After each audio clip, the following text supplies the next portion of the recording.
states to elect their governors.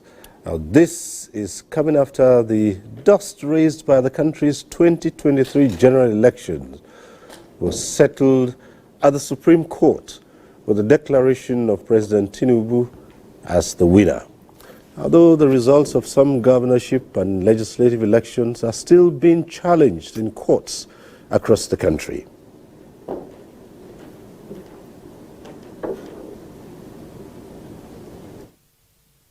Nigeria's 36 states, Kogi, Imo, and Bayelsa.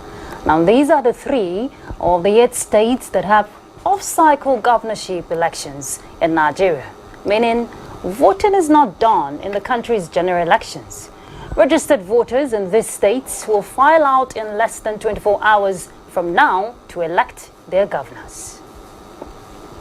Well, you may want to ask, why are the governorship elections out of cycle?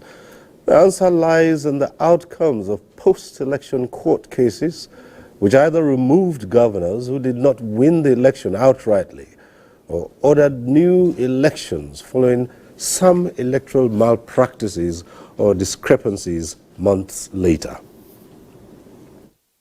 Well, in Kogi State, Governor Ibrahim Idris of the People's Democratic Party, PDP, was re-elected in 2007.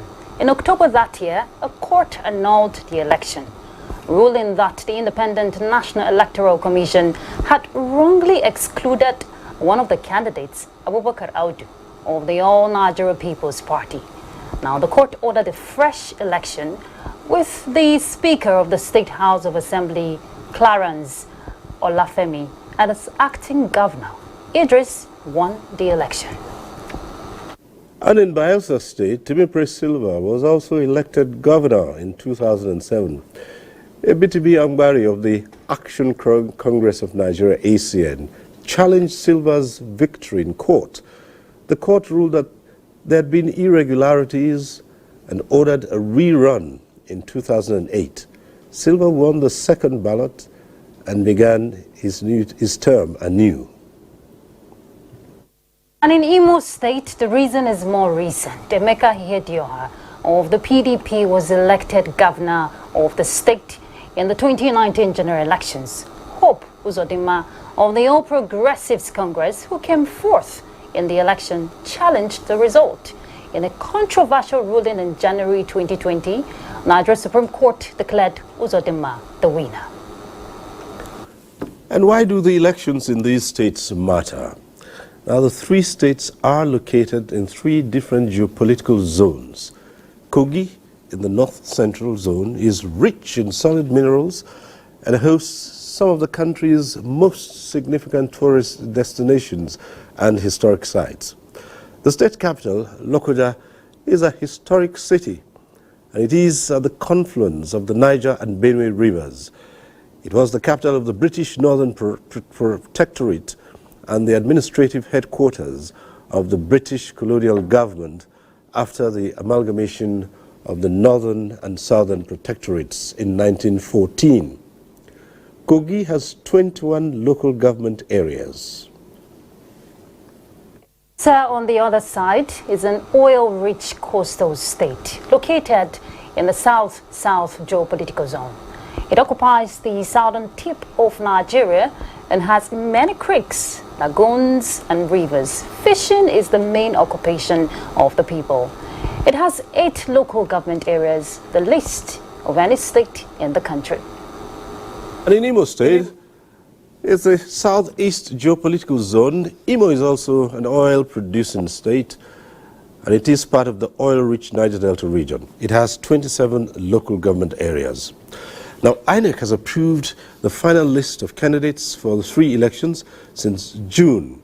The lists published on the Commission's website and communication channels show that 18 registered political parties in the country are fielding candidates. In Kogi, the number of parties is 17 in Imo and 16 in Bayelsa. Well, all preparations for the elections on the part of politicians and INEC have been concluded, and now the ball is in the court of the electorate to be thrown to the net.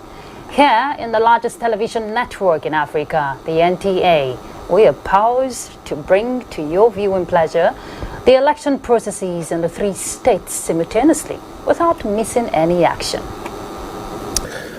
I'm Cyril Stober. Ruth Agwele and I will pilot the actions from our 2 studios in Abuja with our retinue of political analysts who are already seated. I have here with me David Akoji, who is Director of Special Duties of the National Orientation Agency. David? It's a pleasure to be here, Cyril. All right. Thank you very much. And we are also joined by Rotimi Oyekomi, Chief Press Secretary to the INEC Chairman. Rotimi, good to see you. Thank you for having me. Good afternoon. And also on the other side is Nick Dazang, a former director in INEC. Nick is also here with us. Nick? All right. Nick can't hear you, serious. But Nick, Mr. Nick Dazang, we'll just welcome you to the program. We also have the Commissioner of Police Election Planning, Monitoring and Evaluation. We'll get into that. But right now, let's just delve into bringing you this background report to set the pace for our conversation.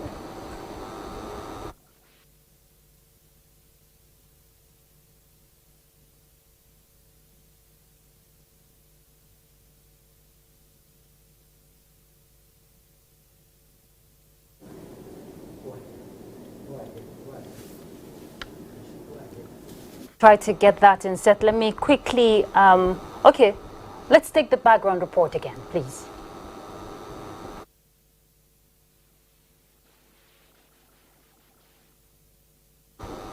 All right, while they try to prepare that background that will set the pace for our conversation, of course, you know it's in preparation for the off-cycle elections that it's going to happen tomorrow in Imo, Bayelsa, and Kogi states. I told you we have 2 guests here. Mr. Nick Dazang, he is the former Director of Voter Education and Publicity from INEC and the CP Election Planning, Monitoring and Evaluation. Mr. CP Basil Idegu. Thank you so much for joining us. Thank you for having me. All right.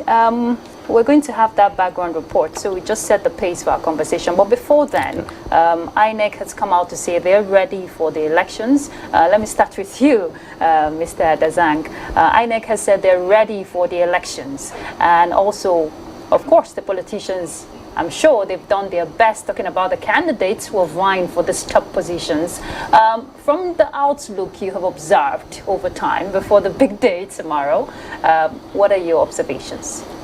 Well, like you've said, what is very clear from what I've been observing and following is that INEC seems to be on top of its task.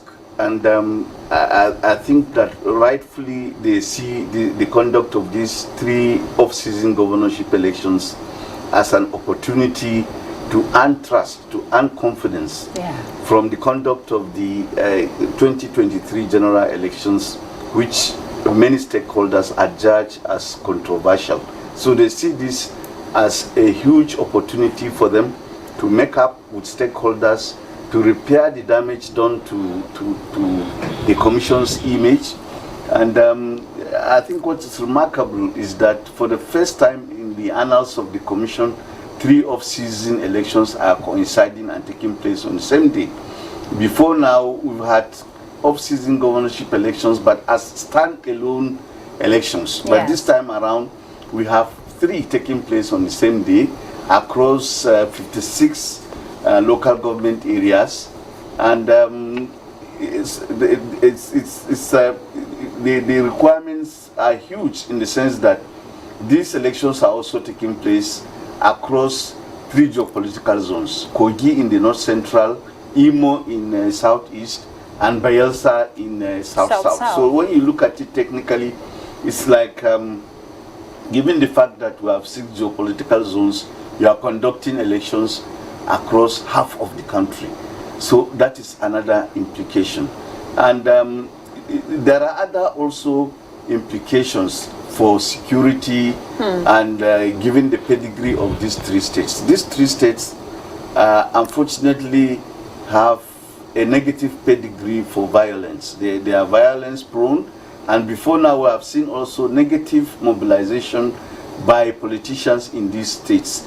But thankfully, the security agencies have also assured us, right from the Office of the National Security Advisor and the IGP, that they are going to, secure these elections, robustly. And for the first time also in the conduct of elections, since I joined INEC and left, the police is making available 224 4x4 vehicles for the conduct of these elections. I'm sure CP will tell us more about that. Yeah. But I mean, it's something not, worth noting and underscoring, because in time past, we never had this kind of support.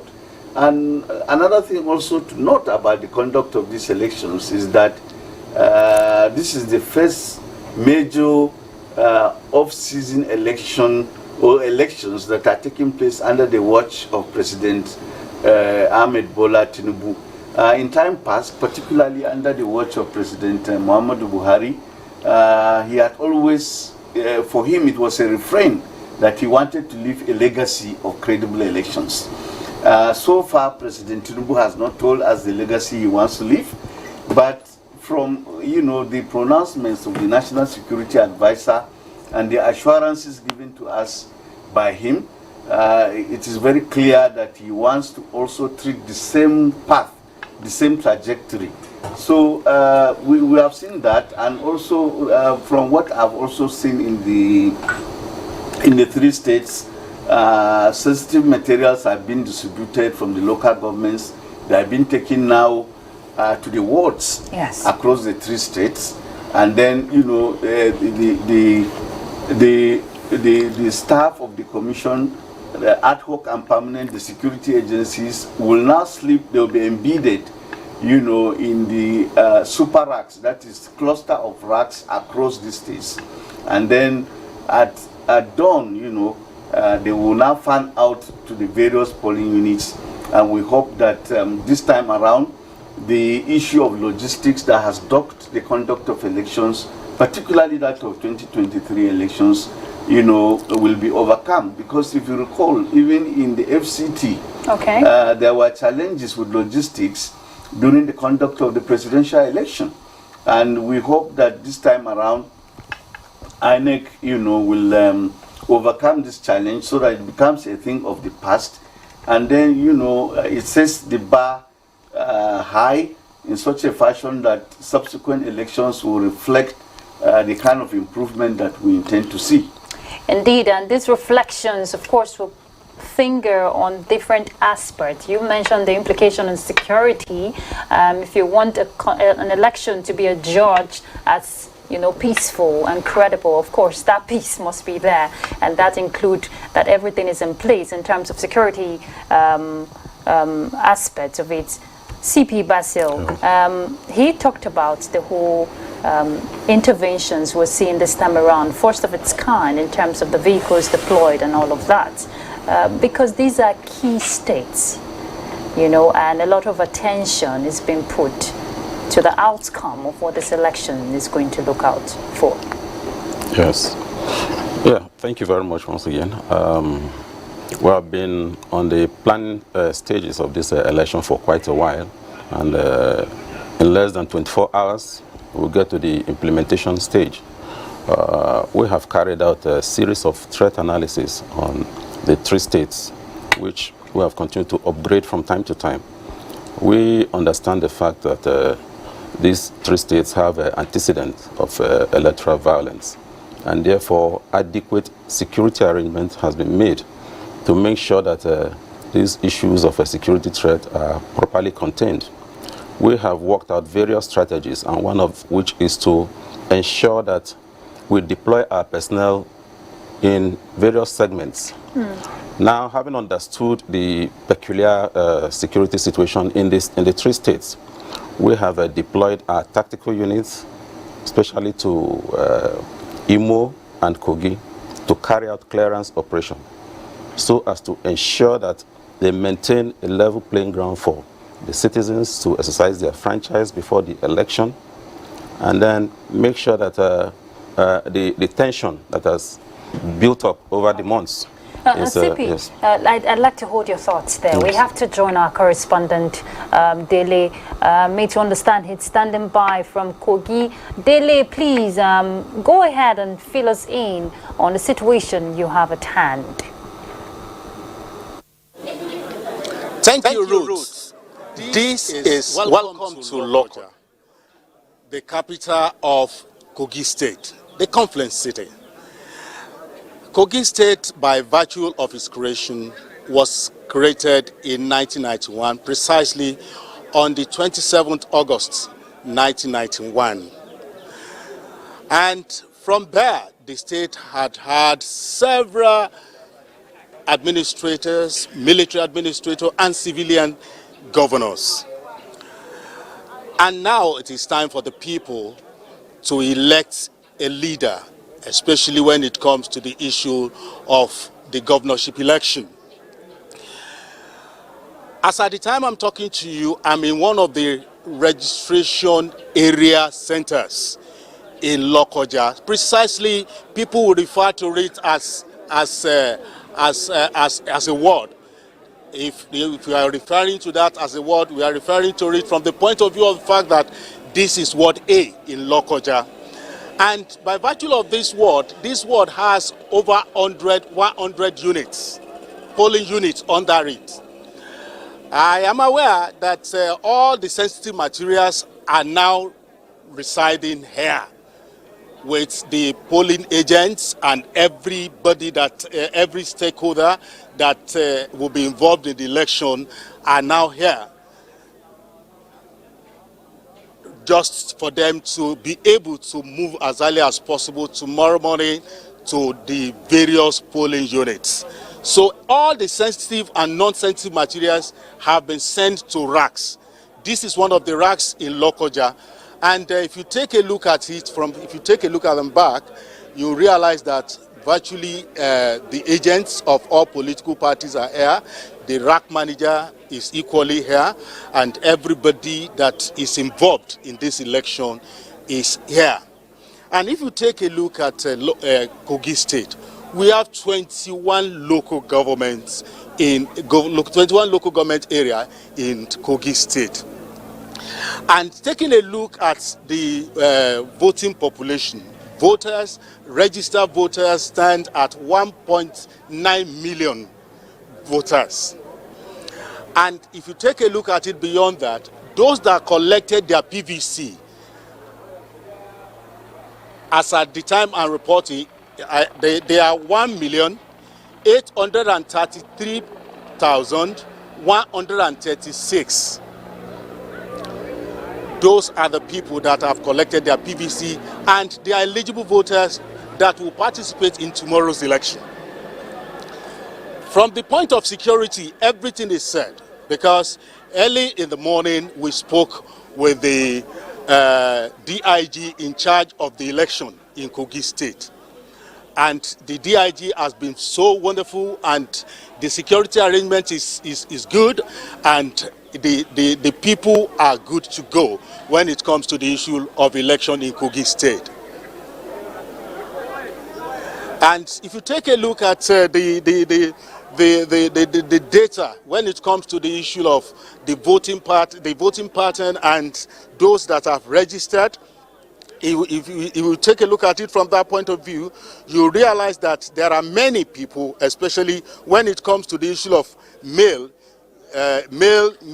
registration or registrants, are put at 953,941. That is for the men that have registered. And for women that have registered in this election, they are put at 978,713. And that, by percentage, it is 51%. And for male, you have 49%. So when it comes to the issue of those that have collected their PVC, those people, the females are more than the male. And for the youths, if you take a look at the youth population of the youth, we have 850,349 as registered voters, and it is 44% of the people that have registered for this election. And taking a look at the elderly between the ages of 50 and 67, we have 629,743, which has to do with 18% of the voting population of Kogi State. And for the middle age, from between 35 and 49, we have 341,057, making 32% of the people. And for the old, for the elderly from 70 and above, we have just 6% of those people that are registered that will be expected to vote tomorrow. So everybody is involved when it comes to the issue of this election, and I can assure you that we can equally move to go and speak with the rec manager, who is ready to speak with the people, and I can assure you that he is equally ready at this point to speak with us, and he is about to address the people, but I want to believe that he is busy doing other things. But Ruth, if you have other questions for me, those are the things that are needed for now, and everybody is set when it comes to the issue of election in Kogi State. You've given a comprehensive, detailed information there. I could do, with that for now. Thank you very much for that information you've shared with us. But I want to believe what you discovered at that particular polling unit it's been replicated, at the other polling units there in Kogi State, because we're all expecting a smooth process of the election come tomorrow. Thank you, Dele. We may connect with you again, certainly. Okay, there, our correspondent giving us update, there in Kogi State. And I'm sure Cyril Stober has something to add to that, because following the whole intricacies that have played out, especially for Kogi State, I want to believe, Cyril, what do you have to say regarding this information Delhi has just shared with us? It's all fine that Delhi has been able to reel out some statistics about the numbers, the spread, the gender, and all that. And it's good for him to let us know that all the materials, both sensitive and non-sensitive, have been distributed. But again, here we are, and expectedly, one body, one organization is going to be up for scrutiny once again, and that's the Independent National Electoral Commission, INEC. Rotimi Oyekomi is here with us as the Chief Press Secretary, and as I said, once again, all eyes are on INEC. What can you tell us? Thank you very much. We are prepared. We are prepared for the election, and the preparation started a year ago. That was when we released the timetable and schedule of activities, listed 13 activities and picked one after the other, and now we are on the 12th activity, and the last one will take place tomorrow. So we are ready. And as referenced in your report, all the materials have been delivered, both non-sensitive and sensitive. We are deploying over 46,000 staff to the 3 states, and they have gone through a lot of training, and they are still being trained. Refresher courses are going on as I speak. And to underscore the seriousness of this election, we are deploying 9 resident electoral commissioners and administrative secretaries and 2 national commissioners to each of the 3 states. We are going to make use of our technological innovations. The bimodal voter accreditation system will be used to authenticate the permanent voter cards and to accredit each voter, either through fingerprint or facial accreditation.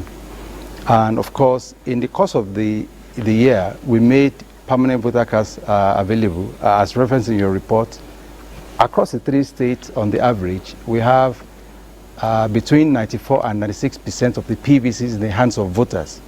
And we expect that they will come out tomorrow. Logistics has been a major issue.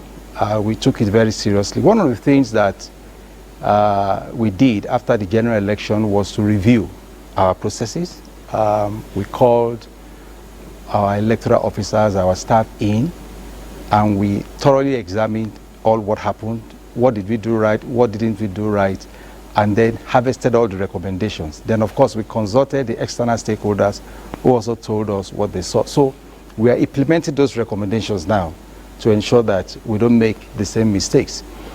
Now, the terrain of the three states are not as easy as one will expect.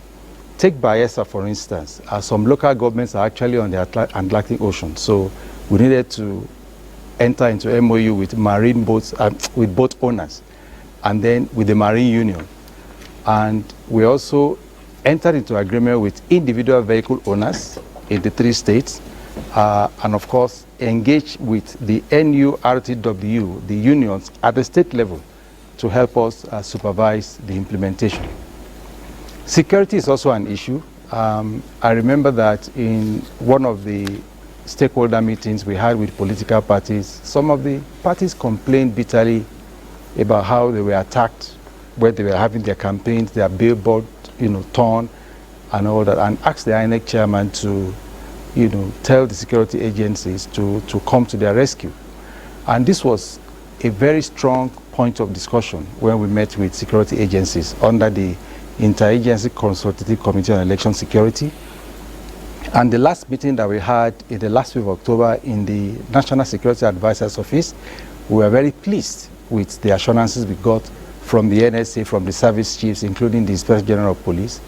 And from what we are hearing, we understand that there are adequate deployments already.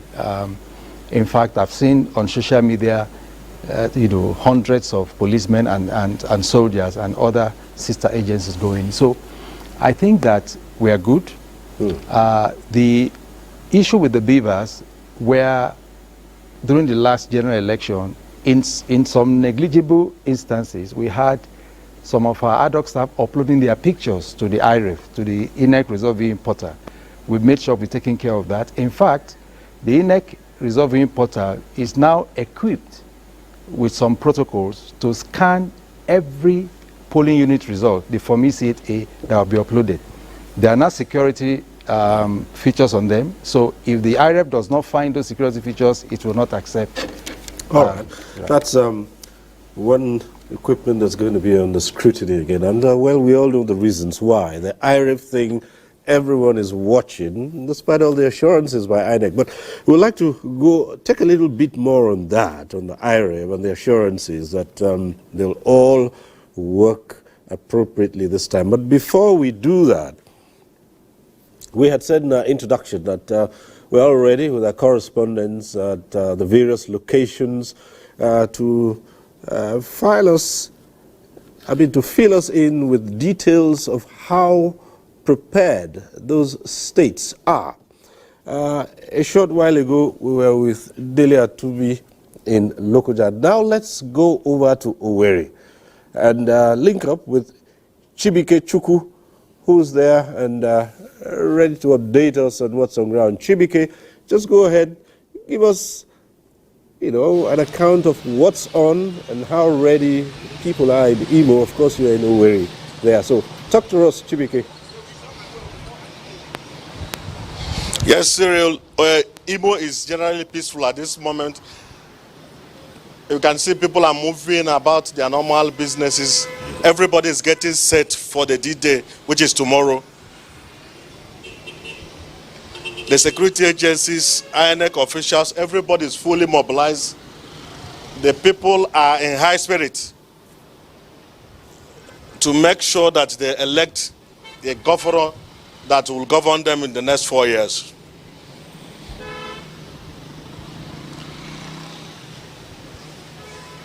So there is no security breaches so far, so good. Security agencies are manning all flashpoints. this afternoon we saw them showing show of force to reassure the people that they should come out tomorrow and vote for the candidate of their choice. So generally, Imo is peaceful and the people are ready and fully mobilized.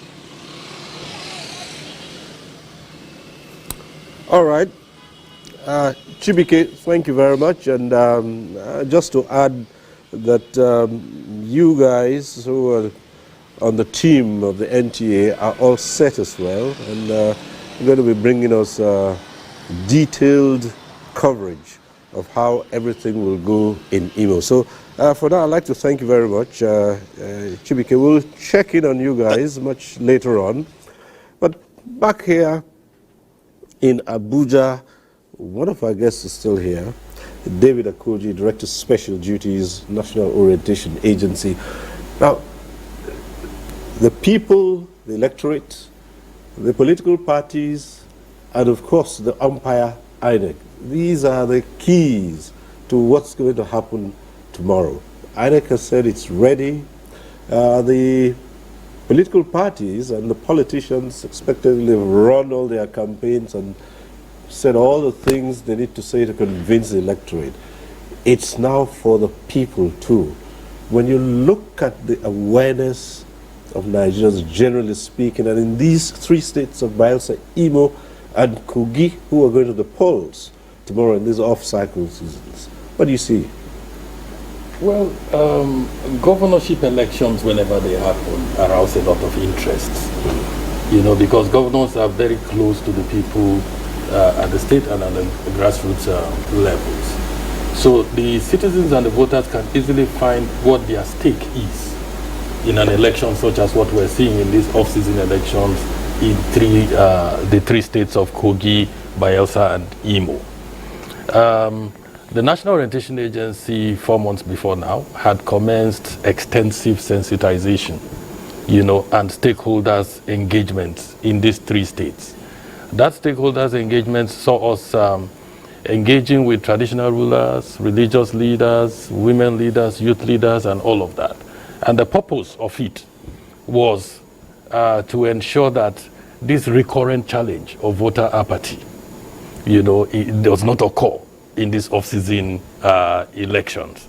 And what we were saying to the people is that they have a stake in electing those who would govern them for the next 4 years.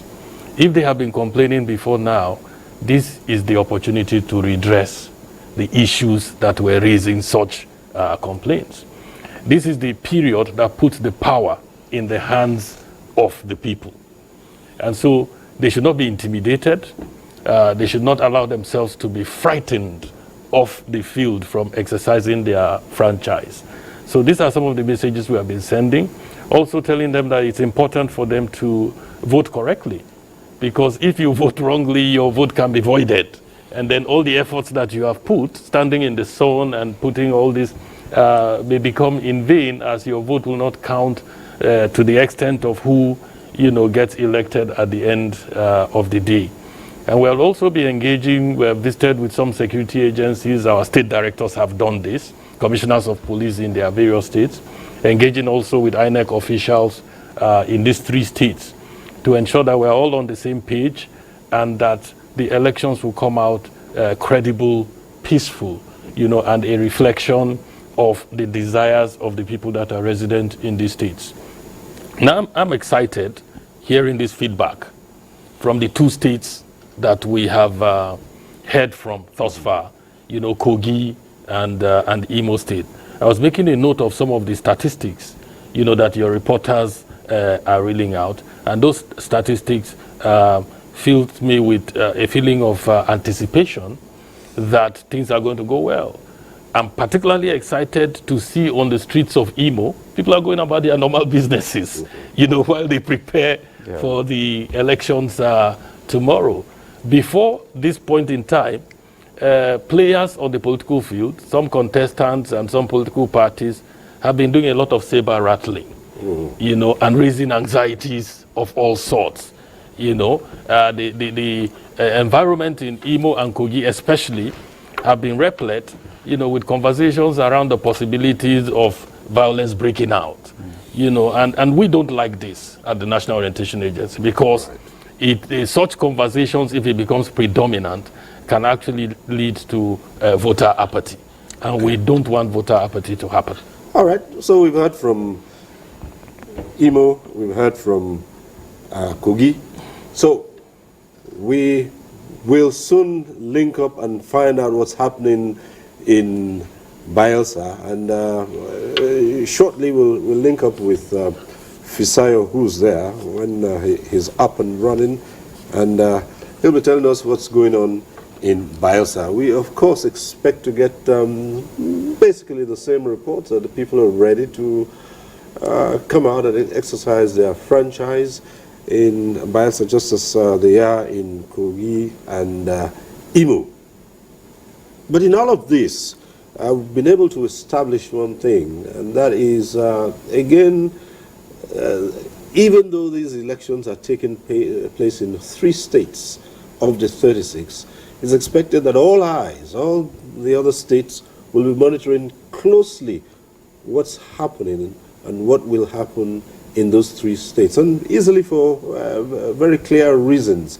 And Ruth, I expect that as you're watching, a few things are going on in your mind about why people will be so interested in what will happen tomorrow in those 3 states. Because we've just come out of the general elections, and up till now, some of the results are still being contested in the law courts.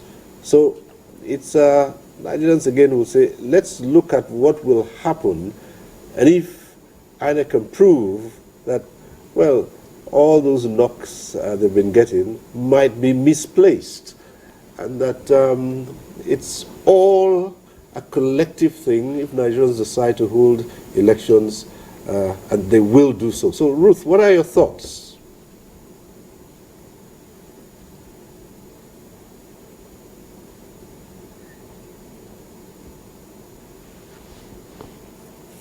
States are also vying for these top positions, especially for Imo State, even Kogi State, and not leaving out Bayelsa State. We saw the, drama that played out during 2019 and 2020 Supreme Court judgment, nullifying elections of others. So there's a whole lot. That's why attention, and this is the first time we're having off-cycle election, in 3 states at the same time, happening on the same day. Usually it's segmented on different scheduled days. But I'm sure my guests here in the studio are ready to pick up from that aspect. Mr. Dazang, there's a whole attention, especially for these key states. One will wonder, just like Siri has said, why the attention, on this state. Security, of course, is paramount, and we saw earlier information reaching us that the National Security Advisor, Nuhu Ribadu, has charged security law enforcement officers, that will be deployed to these on election duties to conduct themselves creditably. CP Basil earlier was telling us on the preparedness, but let's hear from Mr. Dazang before you come in again. Yes, like I said earlier on, these elections are crucial, and they are going to also serve as a litmus test, particularly for the conduct of the off-season governorship elections for Edo and Ondo. People are going to look at how these elections are going to pan out. Yeah. Is INEC going to live up to its billing? Are the elections going to be superlative? Will they be better than the elections that were conducted in 2023?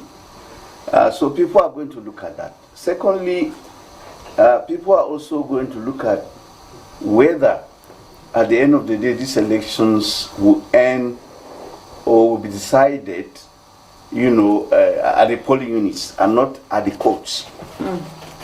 What has happened in the aftermath of the 2023 general elections is that we've had a plethora of court cases. Yeah. Never have we, in the history of this country, have so many court cases arising from the conduct of elections.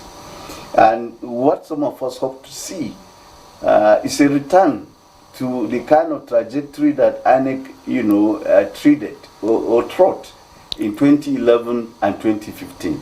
We want to see a situation where at the end of the day, the elections will be so seamless that contestants, those who win and those who lose will embrace the outcome. Those who win will be generous, those who lose will defer to the majesty of the democratic process and say the elections went well and therefore I don't have to resort to the courts. So these are the issues we are looking at, and that is why these elections are crucially important to all stakeholders. And in fact, as they are taking place also, let's not also forget that members of the international community are also interested in what is happening, and you can see the measure of this interest by the number of organizations observing the conduct of these elections, by the number of journalists who are also reporting on the conduct of these elections, because they too are observing the conduct of these elections. So, and like you put it rightly earlier, you said this is the first election that will happen, with the sitting president, Bola Ahmed Tinubu. Yes. So, of course, there's a lot of attention on how this would turn out, for Nigeria. It will say a lot. CP Basil, you want to pick up from, the narrative you were sharing with us on the preparedness of the police. Okay. You listen to the reports from the two states, good Kogi, report, actually. Kogi. Those are very positive reports. And I want to tell you that it's not a happenstance. It's a product of careful planning and execution of our operations on the side of the police and other security agencies. Like I was saying earlier on, we have carried out an extensive threat profile of these three states. And we know that if we don't do the right thing, if we don't place the right personnel and logistics at the right places, things may go out of place. And I was equally telling you that we have worked out our deployment in segments. We started the deployment about 2 weeks ago, where about 33 units of police mobile force personnel were deployed to Imo. Now, they were there to carry out a clearance operation to make sure that they stabilize the polity and reassure the people that the police is ready to create an enabling environment for them to exercise their franchise. And ever since then, the result has been quite impressive.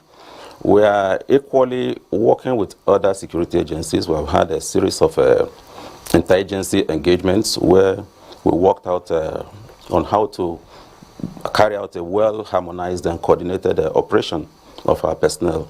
And we are all focused in ensuring that at the end of the day, the outcome of the elections will be positive. We actually saw the show of force by the military in Imo State. Why did that? Why particularly, that?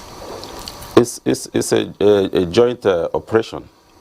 And the purpose is just to assure the populace, the electorate, that the security personnel are there for them and that they have no cause to fear. Okay. There should be no form of intimidation, and we are ready to stand up to our duty and ensure that nobody is disenfranchised this election. Indeed, and that's actually what everyone is expecting, that no one is disenfranchised. Even the disability community are also clamoring and advocating that no one, should be left behind. Cyril, of course, I'm sure you're aware that the peace accord have been signed by all, political candidates vying for this elective positions.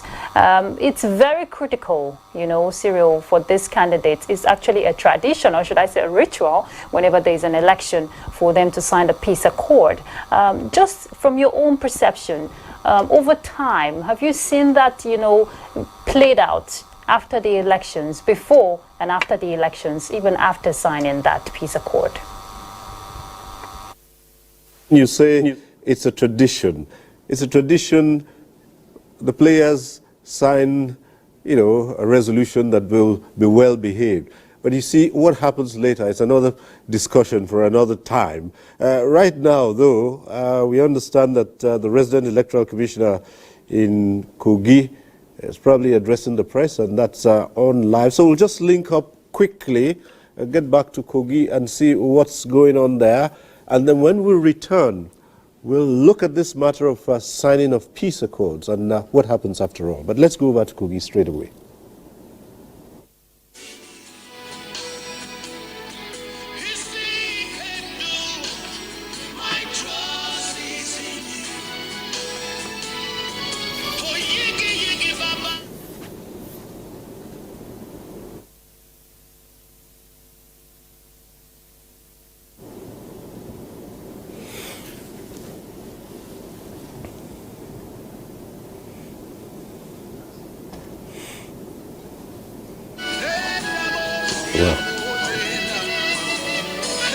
I'm here to be part of this discussion that's going on in the studio here.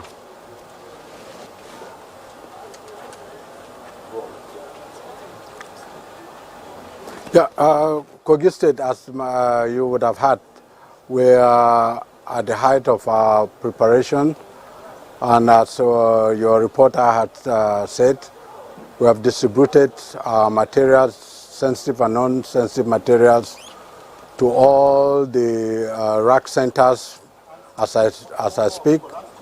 We're making every effort to ensure that by dawn, all our ad hoc staff will be moving straight to the polling units to start setting up and then commence voting at 8:30. We've had several challenges which we've overcome, and I'm happy to be listening to what the security agencies have said with regards to Kogi, because prior to now, every discussion about the off-cycle elections, the three states have centered on Kogi, given the level of violence that were happening in some parts of the state. But I'm happy to note that this has been stern. The security agencies have stabilized the situation by the number of deployments I've done to every nooks and crannies of the areas we had identified as flashpoints, possible areas that we anticipated there would be difficulties or challenges in terms of our process. But as of today, we are happy to say that we are on ground and we have distributed materials. Our rack centers have been activated across the country, across the state, pardon me, and we're ready to go, except if there is any other thing that would happen between now and tomorrow morning. I'm going to assure the citizens of Kogi State that all the 3,508 polling units will start voting at 8:30 tomorrow.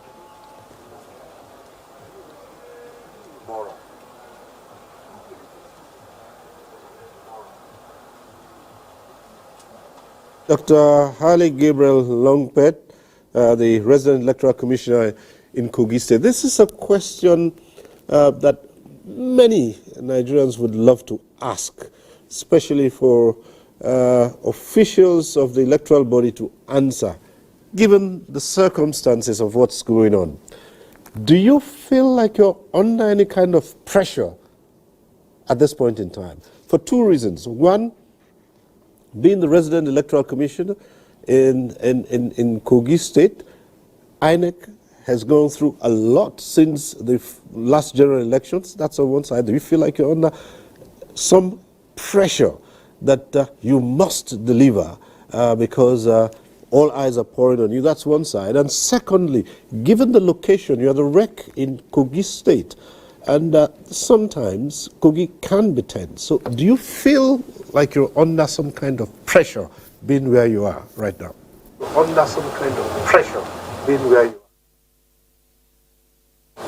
I think having followed through the process and fulfilling every of the 13 activities that were set out, I wouldn't say I am under any pressure now because I have successfully gone through the 12 activities successfully, And I've actually, from the general election in February and March, actually increased the voting population in terms of people who have come out to collect their PVCs within the 4 weeks window that we gave to people of Kogi State to come out, for those of them who had not collected before the general election.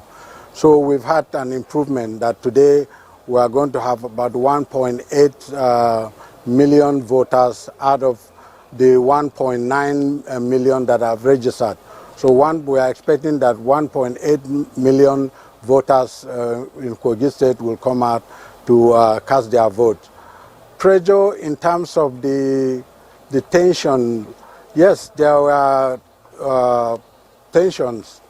If from outside, as I said, if you had listened to a lot of the discussions regarding this off-cycle election, Kogi had always been at the center of the discussion because of its past reputation. Election in Kogi previously had been a matter of do or die, as they call it. And when I first came to Kogi, and I was among my colleagues, and when I introduced myself as the rec from Kogi, and they would say to me, "Oh, how is tata tata?" And I didn't understand what it meant until I got through to meet the stakeholders, and it was explained to me that actually the level of violence that had been witnessed in previous elections had given cause to that expression in Kogi State. But I can assure you that there are some places in Kogi here and in some particular local government that election would not hold peacefully. There would always be disruption, there would always be problems. But I'm happy to say that because we had to think outside the box, we had to be innovative in the way we conducted elections in collaboration with the meeting with ISS committee, also with the stakeholders, where we devised a means of ensuring that people feel confident enough to come out and cast their vote. And I'm happy to say that we successfully held elections and results were announced that reflected the views and opinions of the people who casted their vote at that place. My heightened tension is in relation to whether our materials would be saved, whether we would have elections devoid of any threat, intimidation, or violence, as we witnessed in February. But with the level of security deployment to those areas that have been marked out as possible areas of challenges in terms of security in Kogi State, I would say that the level of tension or pressure that I might have initially had have already gone or subsided.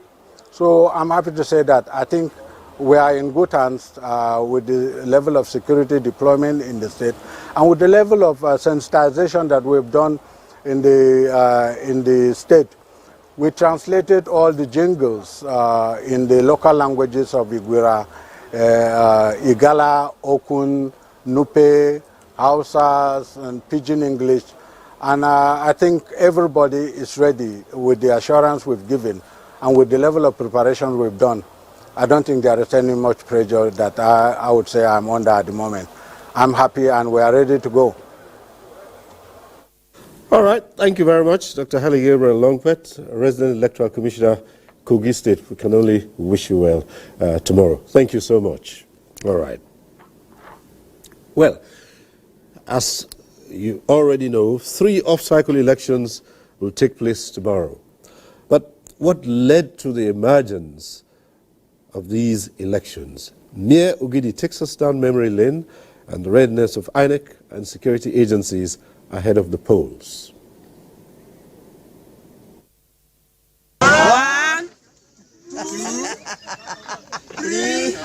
Some are within the cycle, others are off the cycle, but all focusing on one goal, to occupy the #1 seat in the state. General elections are conducted every 4 years, but off-cycle elections have also created default timetable of INEC as courts overturned some election results in states after petitions were submitted by the aggrieved candidates or parties. Currently, Nigeria has 8 off-cycle governorship elections: Anambra, Bayelsa, Kogi, Edo, Ondo, Ekiti, Osun, and Imo states. Anambra State pioneered the off-cycle election syndrome in Nigeria in 2006, when former Governor Peter Obi, who contested under Abga, was sworn in. Obi emerged as the governor after contesting the result of the 2003 that installed Dr. Chris Ngige of the PDP. Now, Bayelsa, Imo, and Kogi states are on for that moment of delivery. For instance, Bayelsa State held its first off-cycle election in 2007. Timi Silva of the PDP then was declared governor, but Ebitimi Angbare of the defunct Action Congress of Nigeria (ACN) challenged the election result before the tribunal, and he lost. Losing at the tribunal, Ebitimi Angbare petitioned the Court of Appeal in Port Harcourt to overturn the prior verdict. The judgment of the appeal court prompted INEC to organize a new poll in the state in 2008. Timi Silva won and was declared elected in the newly held election, which disrupted the state's election calendar. In Kogi State, the governorship election was held on April 14, 2007, and PDP's Ibrahim Idris was declared the winner. Idris' main challenger, Abubakar Audu of the ANPP, petitioned the Kogi State Election Tribunal to oppose the verdict. He claimed his name had been improperly left out the list of candidates meant to run for the office. He took the case all the way to the appellate court. Although the election was nullified, calling for the conduct of a fresh election, Ibrahim Idris won the re-election as Kogi State's governor on March 29, 2008. In 2019, Imo State joined the off-cycle election when Governor Hope Uzodinma of the APC contested the result of Emeka Edoa, the PDP candidate. The legal battle moved from the election tribunal to the Supreme Court. Hope Uzodinma was inaugurated as the governor of the state on January 14, 2020, after the Supreme Court declared him the winner. The political cloud now hovering around Bayelsa, Imo, and Kogi states. 52 candidates jostling for 3 seats, and 5.1 million voters will decide their fate. INEC insists the process will be fair. We have no candidate in the election. The choice of who becomes the governor of Bayelsa State should be left to voters in Bayelsa State. And our assurance is that we will protect the process. And for the security agencies, no cause for alarm. Mr. President has given his orders and instructions. He said he will want to see free, fair, credible elections. And this is going to be the first election that is going to be under his watch. He said that we should take this message to INEC and to Nigerians that he is going to be very much supportive, available to support you to make sure that Nigerians will have a free and fair election. The security agencies are ready for this election. We have received all necessary information from INEC, which has informed us on where to deploy to during this election. We have carried out our threat assessment, and that has informed us with respect to allocation of our resources and deployment of our men. All the security agencies are collaborating strongly to ensure that this election is violence-free. My appeal to people who may want to come out to make trouble during this election is to stay away from this election, because there will be no place for them to operate in this election. We are aware of negative mobilization by some supporters of some candidates, and we are already monitoring them. We are ready for them for this election. I appeal to them to stay away from this election. Those who want to come out and disrupt the election should just stay away. And I appeal to the electorates to come out en masse and to come and cast their votes during this election. So we want to assure Nigerians, especially those in those 3 states for the off-season election, not to have any fear or any doubt that the armed forces and the police and other security agencies will be fully on ground. Every Nigerian, we're sure, is tired of elections with violence. And this, we intend to make it different. We want to do things differently. We want, at the end of it, every Nigerian should be proud, first to be a Nigerian, first to understand that elections are now free and fair. We want everybody who wins an election should be happy that he won, and he won very well without any intimidation. All eyes on INEC, the security agencies and the electorate, as the Bayelsa, Imo and Kogi elections may give an outlook to the Ondo and Edo 2024 off-cycle governorship elections. Mie Ogede, NTA News. Well, Bayelsa State, having been created in 1996 by the late General Sani Abacha, has experienced both military and civilian administrations. But who are those that are in the record books of governance since its creation? Fred Owefe, in this special report, provides answers. Bayelsa State is said to have the longest coastline in Nigeria, whose history in governance began with Navy Captain Philip Ayeni as its first military administrator from October 7, 1996 to February 28, 1997. CP Abu Daura is second on the governance history of Bayelsa, administering the state from February 28, 1997 to June 27, 1997. He was succeeded by Navy Captain Omonoye Olubolade, who administered the state from June 27, 1997 to July 9, 1998. Lieutenant Colonel Paul Obi came on board between July 9, 1998 and May 29, 1999 as the last military administrator, paving the way for civilian administration following the end to military rule in Nigeria on May 29, 1999. Chief Jepriye Solomon Peter Alamiye Seya, fondly called Chief DSP Alamiye Seya, was democratically elected as the first executive governor of Bayelsa State, who successfully finished his first term between May 29, 1999 and May 29, 2003. However, his second term in office suffered a stillbirth along the way as he was removed from office through the political instrument of impeachment on December 9, 2005. This paved the way for his deputy, Dr. Goodluck Jonathan, to complete the term on May 29, 2007. Dr. Jonathan was able to win the PDP governorship primary and therefore secure the party's ticket to fly his flag in the 2007 general election in the state. However, that was not to be, as Dr. Jonathan was picked as a running mate to the PDP presidential candidate, late President Umaru Yar'Adua, in 2007. Chief Temipre Silva, who came second in the PDP governorship primaries in Bayelsa, was therefore given the party's ticket to fly his flag in the 2007 governorship elections in the state. He emerged winner and got sworn in as governor on May 29, 2007, but the election that brought him to power was faulted by a High Court sitting in Port Harcourt, and so he was removed from office on April 16, 2008. Consequently, the then Speaker of the State Assembly, Chief Warene Presei Barugu, emerged as governor on acting capacity between April 16, 2008 to May 27, 2008. Following his victory at the rerun elections as directed by the courts, Chief Silva bounced back as governor on May 27, 2008 till January 27, 2012, when the Supreme Court by its ruling ordered his removal from office. Chief Nestor Binaba, the then Speaker of the State House of Assembly, was therefore sworn in as acting governor pending till election of a substantive governor.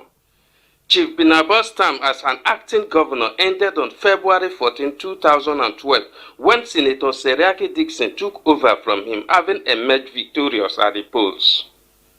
Senator Seriake Dixon, who left office on February 14, 2020, apparently broke the jinx and made history as the first governor to successfully complete 2 tenures of 8 years in office. His successor, Senator Doye Diri, sworn in on February 14, 2020, will round off his first term on February 14, 2024. Interestingly, he is among the contending forces seeking to occupy Creek Haven, seat of power in Bayelsa State, in the current political contest in the off-cycle governorship elections.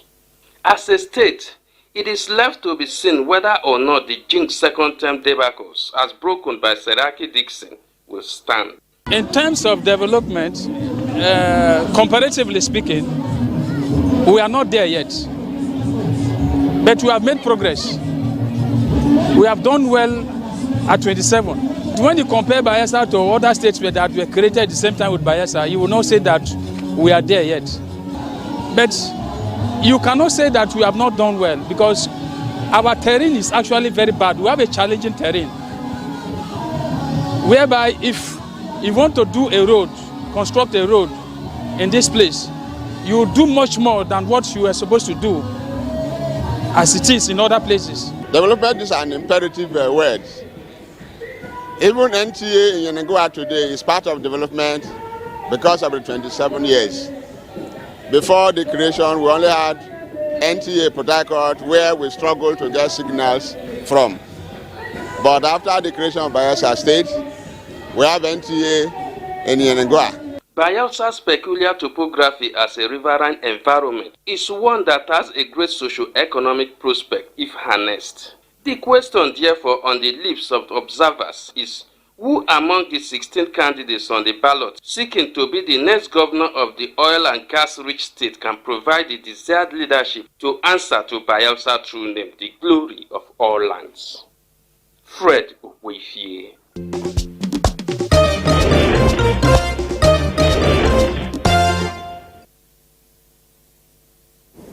Right, thank you, Fred. Well, at this point in time, on the heels of the past leaders, let's now go over to Kogi State. In 1991, the inception of Kogi State held the pledge of extending governance to local communities and fostering unity among diverse populations and tapping into the vast human and natural resources of the region. Now, a meticulous exploration of the state's trajectory across 10 regimes, encompassing both military and civilian leadership, becomes imperative. Solomon Aidei reports on the history of Kogi's leadership and the complexity of its developmental journey.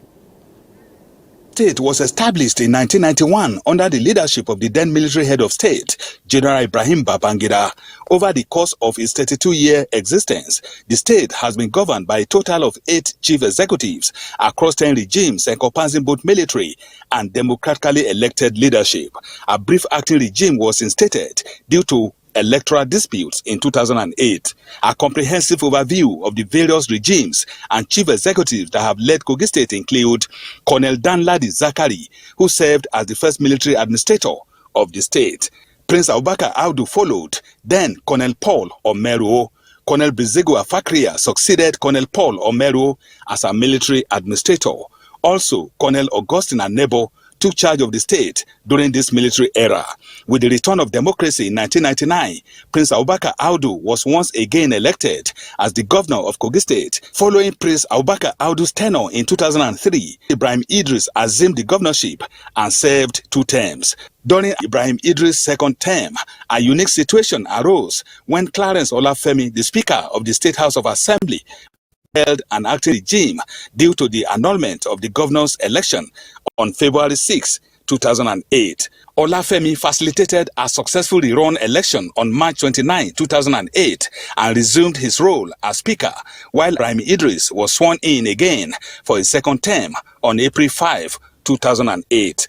Captain Idris Wada assumed office as the executive governor of Kogi State on January 27, 2012.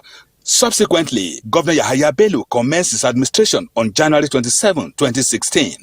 Governor Bello was re-elected for a second term and is set to conclude in January of the coming year. There has been tremendous improvement in terms of development, infrastructural, human capital development, and mention them. There are so many things we have achieved since creation. And there's been, the major thing is that the consistency in the democratic governance for us has made this possible. Another thing I want to look at is the peace and tranquility that we have enjoyed in Kogi State.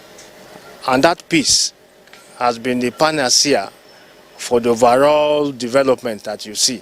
As of the present, Kogi State is experiencing an active political landscape with 18 candidates and political parties vying for power in the upcoming governorship election scheduled for November 11th. The outcome of this election remains uncertain and will be revealed with the passage of time. In Lokoja, Solomon Ayedehin.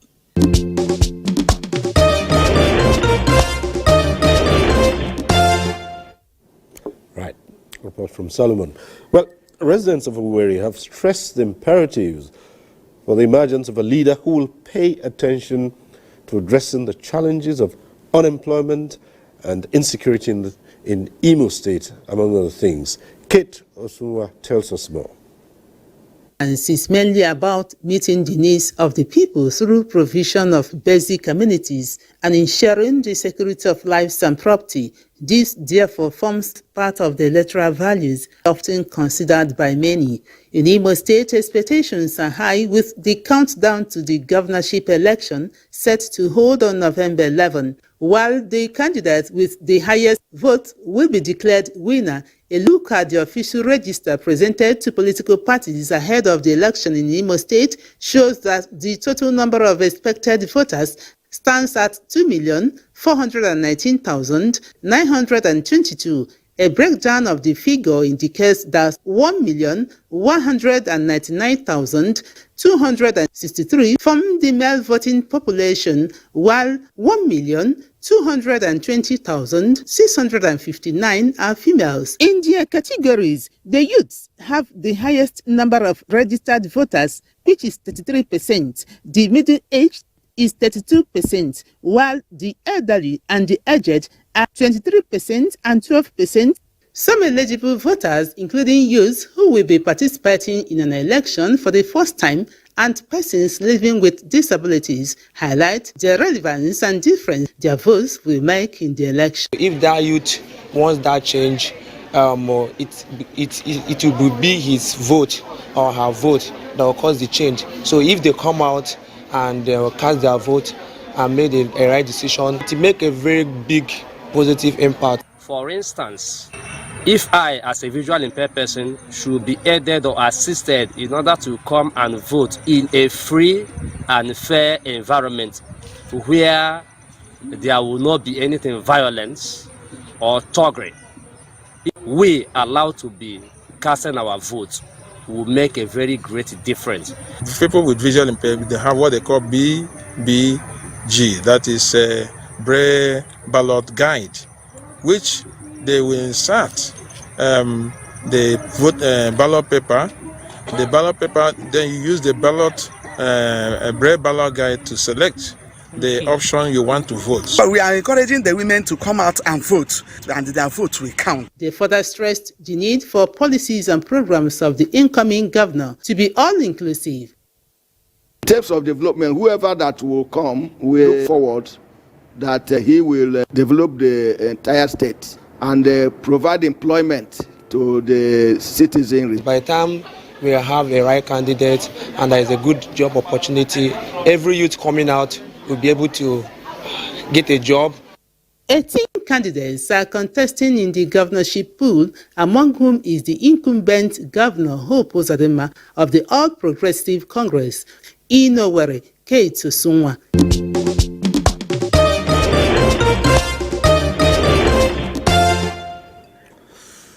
All right, thank you, Kate. At this point, let's now go over to Bayelsa State and get a feel of how prepared the state is and how prepared the electoral umpire is in Bayelsa. And to give us an insight is Fisayo Ogunfuyi, who is in Yenagoa. Yes, Fisayo, there you are. Tell us what's been going on in Bayelsa. It has been a case of rains and thunderstorms here. We're actually here at the mouth of the river. It's Osborne Lake, which leads to Nor River, and the Nor River leads to Southern Ijo and all the coastal communities. Wow. It's been rains and thunderstorms here in Yenegua, but you know, people are determined. And for the past about 4 hours that we've been here, we've seen a lot of you know, boats leave this jetty for the coastline. 4 hours, 5 hours on water till they get home for the elections tomorrow to participate in the process.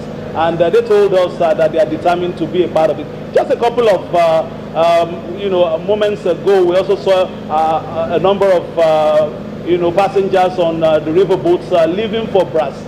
Brass is about 1.5 to 2 hours from here.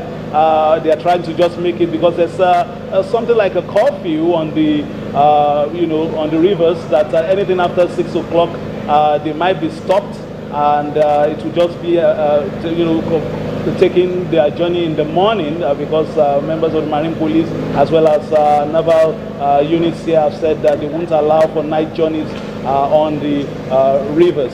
We have a guest to say for a couple of things. I'm talking about Director National Orientation Agency, Patricia Madumizie is here. She's been patiently waiting. It's a terrain that is unique at the coastline of Nigeria, Bayelsa. What have you been able to do in terms of sensitization, and what has the mood been like in the course of your activities to the people in the riverine areas and the people in the upland? Okay, thank you. We started with our sensitization program precisely August. Our immediate past DG, Dr. Gaba Abari, was here to flag off the sensitization, and after that we moved to the states, which we did in Yenegua, and our community mobilization officers in the various LGA, the 8 LGA to be precise, Brass, Ekeremo, Ogbia, Southern Ijo, Nembe, Sagbama, and Okolokuma, Okokuma. They are all on ground to cover a lot. We've been able to sensitize the people. We tell them our take-home message is we need peace in Bayelsa. We don't want a situation whereby there will be fights. All right, I understand that our signals are going. We'll come back to the studio now, but let me just reel out very quickly. Southern Ijo has 184,401. Yenegua 218,294. Sagbama 138,833 registered voters.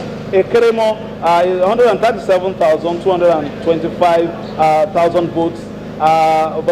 Voters, I beg your pardon. Ogbia 119, and of course Nembe 99, Brass 94, Kolokuma, Okokuma 95,000. So the riverine areas will play a crucial role in these elections. Tomorrow we will be giving you reports, especially from those riverine areas as they come in.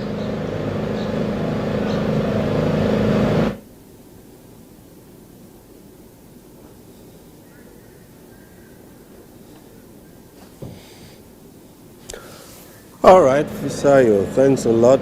Sorry about the rather unsteady pictures there. There are issues I'd loved to discuss with you, especially as you said earlier that you are by the river. I've no doubt at all that you're safe, because I do know you from some riverine part of the country too. And even if you don't have some boats handy, I should believe you're a good swimmer. We'll return to you at some point in time, find out whether you are on one of those boats that I can see there. Well, Ruth also has a lot to say about that, but she'll join in later. She'll come in later on and tell us if she's got a fear of riverine areas and having to go on such dugout canoes and boats. And some people would have to do that in these elections, and that's because of the terrain we're dealing with in a state like Bayelsa. And that's a quick one I'd like to have for Rotimi Oyekomi at this time. You know, Bayelsa is unique in so many ways. It's just about water everywhere. And you tend to wander those remote areas. And INEC says it's ready. It can go to all those places with all the materials and take them across the waters. Thank you very much. I'm extremely happy about the background reports I've been seeing. And with respect to Bayelsa, it's It's a peculiar situation that we witness each time we have election in that place. Remember, we depend very much on members of the National Youth Service Corps. And it's always interesting for me when they're about to take the materials to these far-flung local government areas, the communities, and you see them get into the canoes, powered of course, and they travel for hours, 2, 3, 4 hours. And sometimes I ask some of our staff there who communicate with them, some of them will say that it's the first time in their life that they are traveling on that kind of thing. And sometimes when you see that, you just pray that, oh, there is no storm, and they just go and come back safely. It goes to show the kind of sacrifice that our young people are prepared to the risk they are prepared to take. And it also goes to show that, you know, Nigerians are patriotic people. And the kind of training we give to them, of course, we also give them life jackets for this election. All of them will have life jackets. We're also providing life jackets for the security agents accompanying them and all those that will be around them. And we have made adequate provision to give them the essential supplies. And when they get there, they will have people waiting for them to take them in and allow them to do what they are supposed to do. And I think that everything looks good for the kind of preparation that we have put in place over the last 1 year. Well, earlier on, before we took some of those reports from the states, this was Ruth now speaking to me and commenting on the signing of this peace accords by political actors, you know, pledging to keep the peace, to hold violence-free elections. And she did mention that this has become a tradition. And I remember I said I love the word tradition because that's what it has turned out to be. They sign these papers, these documents, and something else happens during and after the elections. Do you see this as really preventing people from engaging in untoward behavior? Because after all, the man who signs the accord is either the chairman or the presidential or the candidate or the governorship candidate in this case. Those who carry out these things are probably way down the line, and these people have no control over them. Well, the fact, Cyril, is to be able to fairly assess the impact of these peace accords on the outcomes of our elections. You would need to trace it back to 2015 and the work that the Abdulsalami Peace Committee alongside Bishop Hassan Kuka did and the impact of that on the peaceful outcome of 2015 general elections. Local and international observers were predicting seriously violent outcomes, you know, in the build-up to that 2015 elections. Now, at National Orientation Agency, we were aware of the shuttle, diplomatic shuttle, you know, that Hassan Kuka and Abdulsalami did, you know, from the APC camp to the PDP camp, you know, and the effect that had on dousing not only the tension that was rising around that period among the main political actors, but also the tension in the society. You know, the fact that you have these two prominent Nigerians, you know, who had access to power, even at that time, you know, and the impact that all of that had leading up to former President Jonathan conceding victory, you know, to former President Muhammadu Buhari, and then how all of that played out, and then all that fear and panic and the prediction of violence, you know, did not come to place. Now, one of the things that the peace accord does, apart from the signing, is it creates access to the key power players. And then it engages them on an ongoing basis to remind them that as significant people, significant actors on the political playing field, that they also have a stake to ensure that the outcome is peaceful and to ensure that lives are preserved.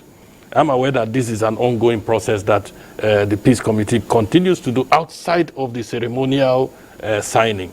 And I will tell you that that has a role, to play. Usually when you find that things turn out good, that is the deployment of soft power, as a counterpoise to that show of force that the Commissioner of Police is talking about, which gives people the impression that if you come with trouble, we are ready for you, to put you in your proper place.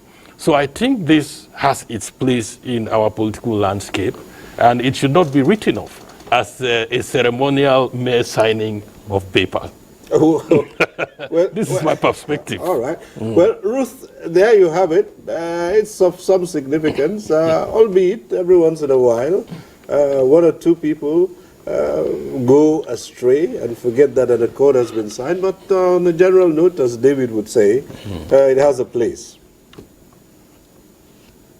You're right, Cyril. Of course, it has a place, and it's always very significant because it's not just about putting, just signing a piece of paper. It should say a lot about your personality and the kind of leadership you want to exude, if you happen to be in power. But like we'll always get to hear, election is not a do or die affair.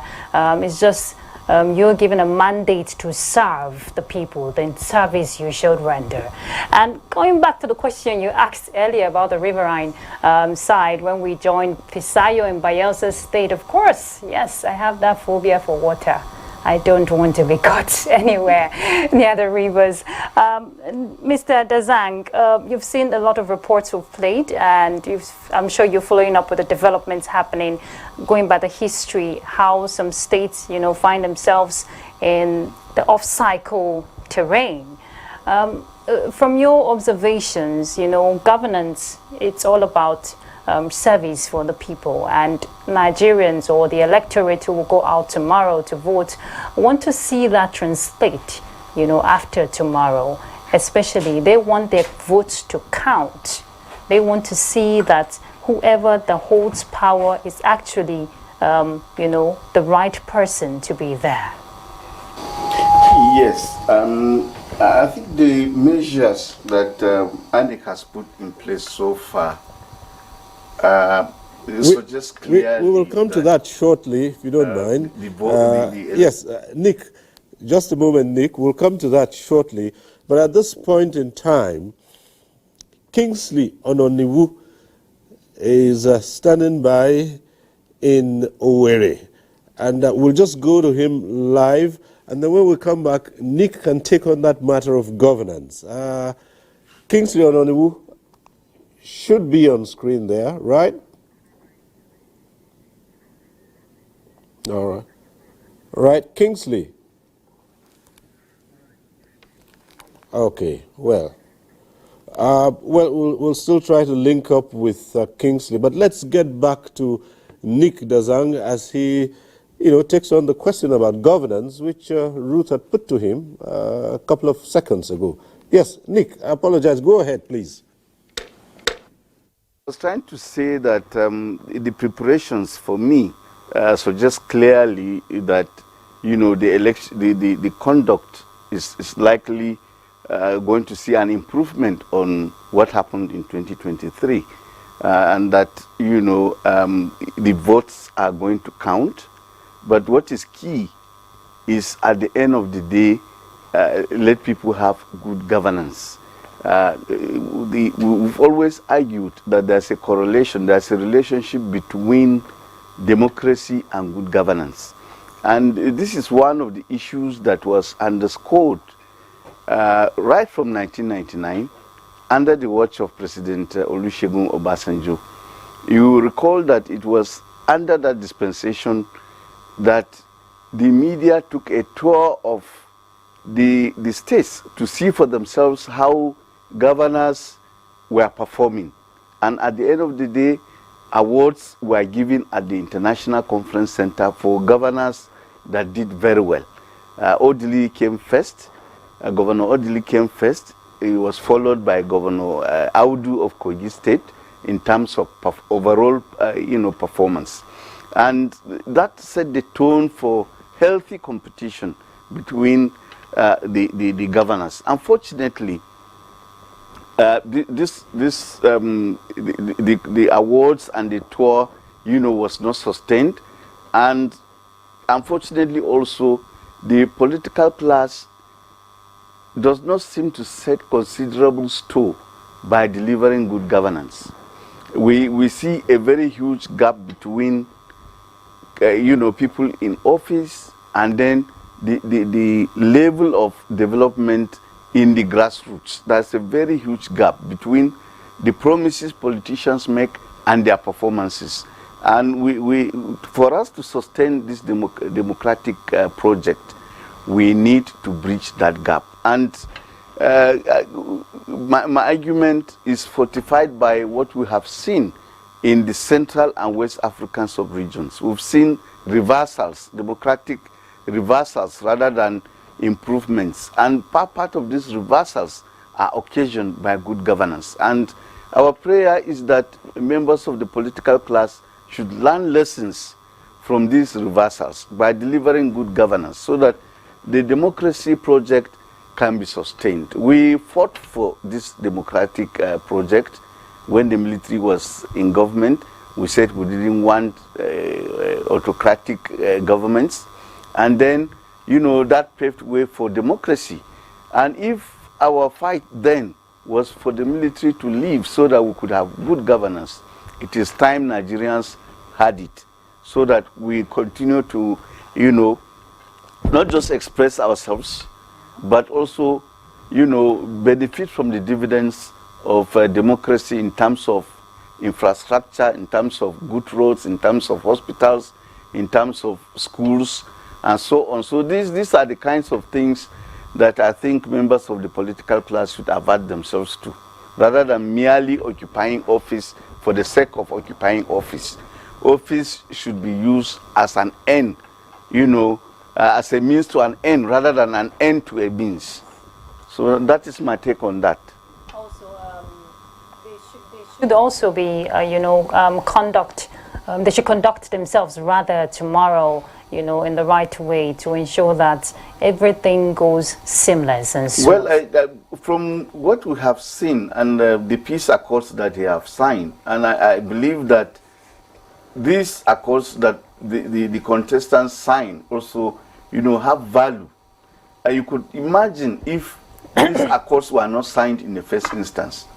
I know, from what the Abdul Salam-led Peace Committee has done in the past, is that elections wouldn't have taken place in certain jurisdictions in the country but for their intervention.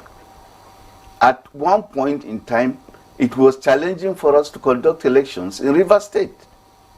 It was for the intervention of the Abdul Salam-led Peace Committee that, the gladiators, the interest groups were able to, they were brought together. The Peace Committee now, prevail on them to see the need for elections to take place. So for some of us who are involved in the process or who are involved in it, we value the peace accords that have been signed. And they are not mere ceremonies. Yes. Even though they don't have the force of law, they are moral suasions, but they send messages to support us. Yes. If I'm contesting as governor and I'm saying I'm repudiating violence, I'm disclaiming violence, I'm disclaiming anyone who carries himself in a violent manner, then it checks me, as a supporter. So there's a lot of value, and we've seen that value particularly in the conduct of some of the off-cycle elections, and some of my colleagues can attest to the fact that these interventions help, particularly in the conduct of the last Edo governorship elections. Okay. At INEC at that time, we were very anxious as to whether the elections were going to hold. But for the intervention of, the Peace Committee and the Oba of Benin, and those interventions helped to rein in the excesses of the gladiators, and they came in, they signed the accord, as a result of which we conducted an election that was seamless, and then it set the tone for the conduct of the Ondo governorship election, and then subsequently the Osun governorship election. So there's value added, you know, and it's something we need to sustain until such a time when elections in Nigeria become routine. Members of the political class behave themselves. They don't use youths as cannon fodder to cause trouble, you know, during elections. So when we arrive at that pass, when we come to that moment, then we can now retire the peace committee. But for now, it has value. Indeed. And we have to continue to patronize them. And we also need to really, you know, underline and, in fact, thank them for what they are doing, because it's really like doing pro bono work, you know, community service and so on, and they need to be lauded for the good job they have been doing. Indeed, Mr. Adazang, you've just nailed it. And another class I know that should conduct themselves and ensure. I know that CP Basil has expressed confidence. We wouldn't say the IGP expressed confidence in terms of ensuring, you know, adequate security is provided at the designated areas. But in terms of conduct of officers, you know, who will be deployed, we've had the NSA talked about, you know, it should be creditably done well. Are you confident, rather, you know, in the conduct of the force? Well, in terms of conduct of our personnel, we have laid out various strategies for command and control of the personnel. In each of these states, we have a DIG in charge of the geopolitical zone who is coordinating the activities in the state. He is to be assisted by an assistant commissioner of police. And this time around, instead of deploying CPs to the senatorial districts, we are deploying commissioners of police to the area commands. Okay. In a place like Kogi, for example, we are going to have more than 10 commissioners of police. Some are for investigation. Each of them will take charge of the area commands. And then we have a Why that strategy? This strategy is to ensure that we have a very firm and compact command and control of the personnel. Okay. Where you have the deputy commissioners of police in the local governments, we want to ensure that everywhere is covered, and not just that, we are deploying our personnel by name, rank, and telephone number. So at each point in time, you know where each person is deployed to. And when anything goes wrong, you know who to hold responsible. So that is how we have worked out our plan to ensure that we have effective control over the personnel. And in terms of collaboration, you are in charge of planning, monitoring, and evaluation. Yes.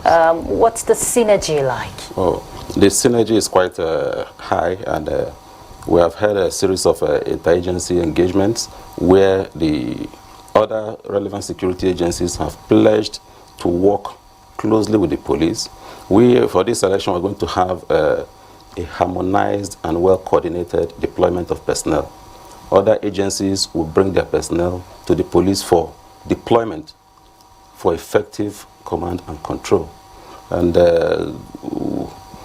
they are equally going to deploy their personnel by name, phone number, and rank, so that when there is any challenge in any of the areas of deployment, we'll be able to identify who to hold responsible. Now that keeps a check on them, knowing that they can easily be identified if anything goes wrong at their areas of responsibility. So that is one of the strategies we have worked out to. CP, you know why I asked that question? Yes. I know they've expressed, talking about the police now, you've expressed readiness, commitment. We've seen all the strategies that have been deployed to ensure that tomorrow, I'm not saying that we're expecting a perfect, you know, electioneering process, but we want to see, to some extent, 90% or 80%, so to say. There are flashpoint areas that are of concern. Imo State is there. There are certain areas, you know, that normally people are just apprehensive when it comes to those flashpoint areas. Yes. One of the things we have really given so much attention on is the training of our personnel at all levels, at the strategic level, at the operational level, and at the tactical level as well. to make sure that when these men are on the field, they will know the right thing to do. And then deployment is in line with the threat analysis.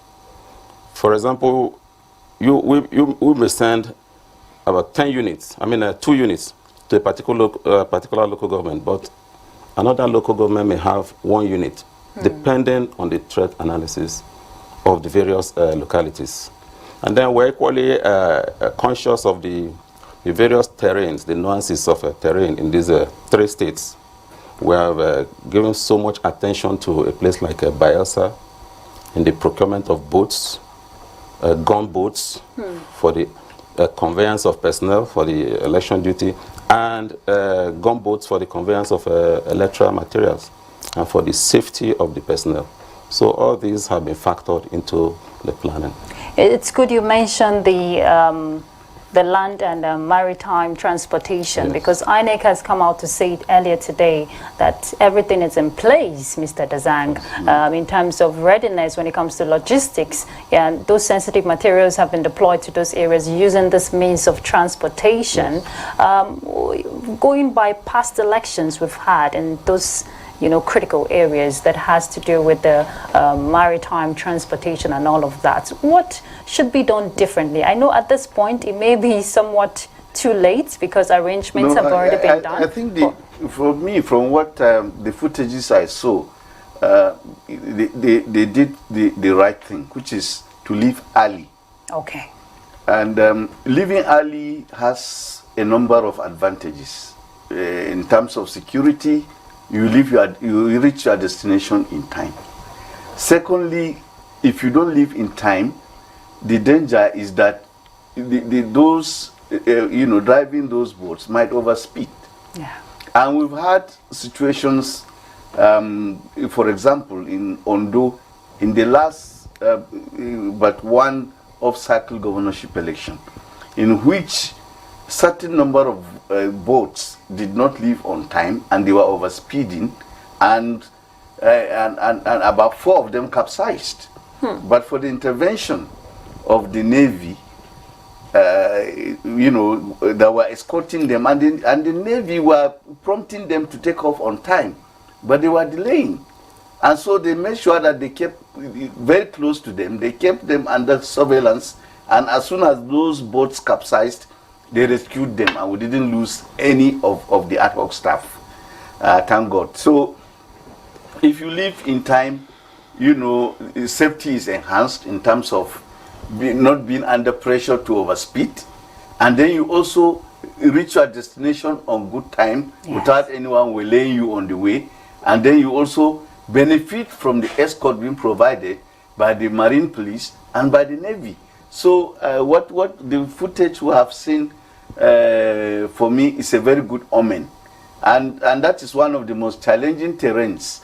Of course, in Kogi you have also a number of local governments that are riverine, about 4 or 5 local governments that are riverine in Kogi and have similar challenges.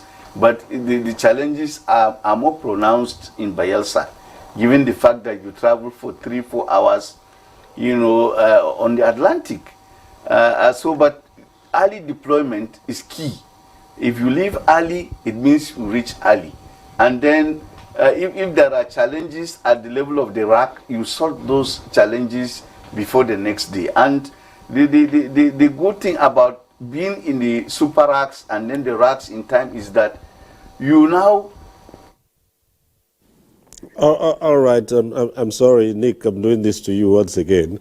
But we have to ask you to pause again, Nick Dazang, as we go over to Owerri this time and link up with Kingsley Ononiwu, who's right there now. Kingsley, yes, we've been trying to reach you for some time now. Give us a breakdown of what's on ground there in Owerri. Kingsley, go ahead. Thank you very much for having me. Owerri, in terms of security, is calm. Everywhere is secured, judging from the number of security personnel deployed by both the police, the Nigerian Security and Civil Defense Corps, even the military. So everybody is assured of his or her safety come tomorrow election. So people are moving from one place to another. We've not had any security threat or any breach of security anywhere in the state, unlike what we used to have in the past. And people are really confident that nothing untoward will happen to them in terms of security. So everybody is really preparing against tomorrow's election without any form of fear or intimidation. Okay, Kingsley, I do suppose when you say that, you mean that the electorate are fired up and they're ready, and we do expect to see them in their numbers, their masses, to come out tomorrow and cast their ballots, right? All right. You are very much right. Okay.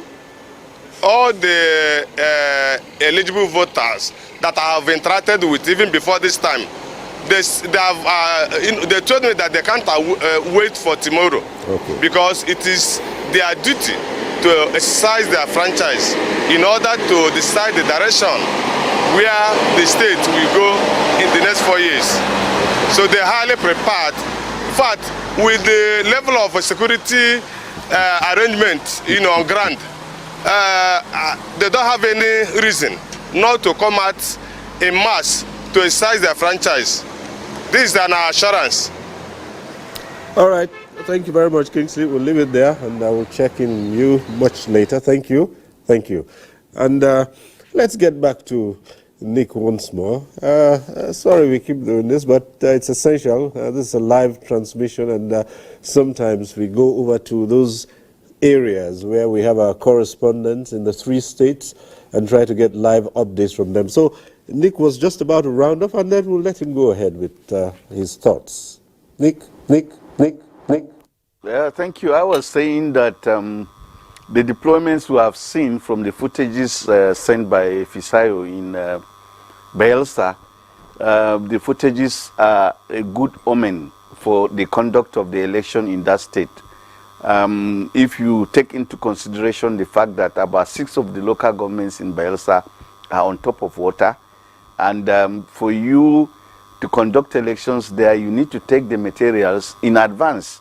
And I was saying that there are issues that are addressed by early deployment in such terrains.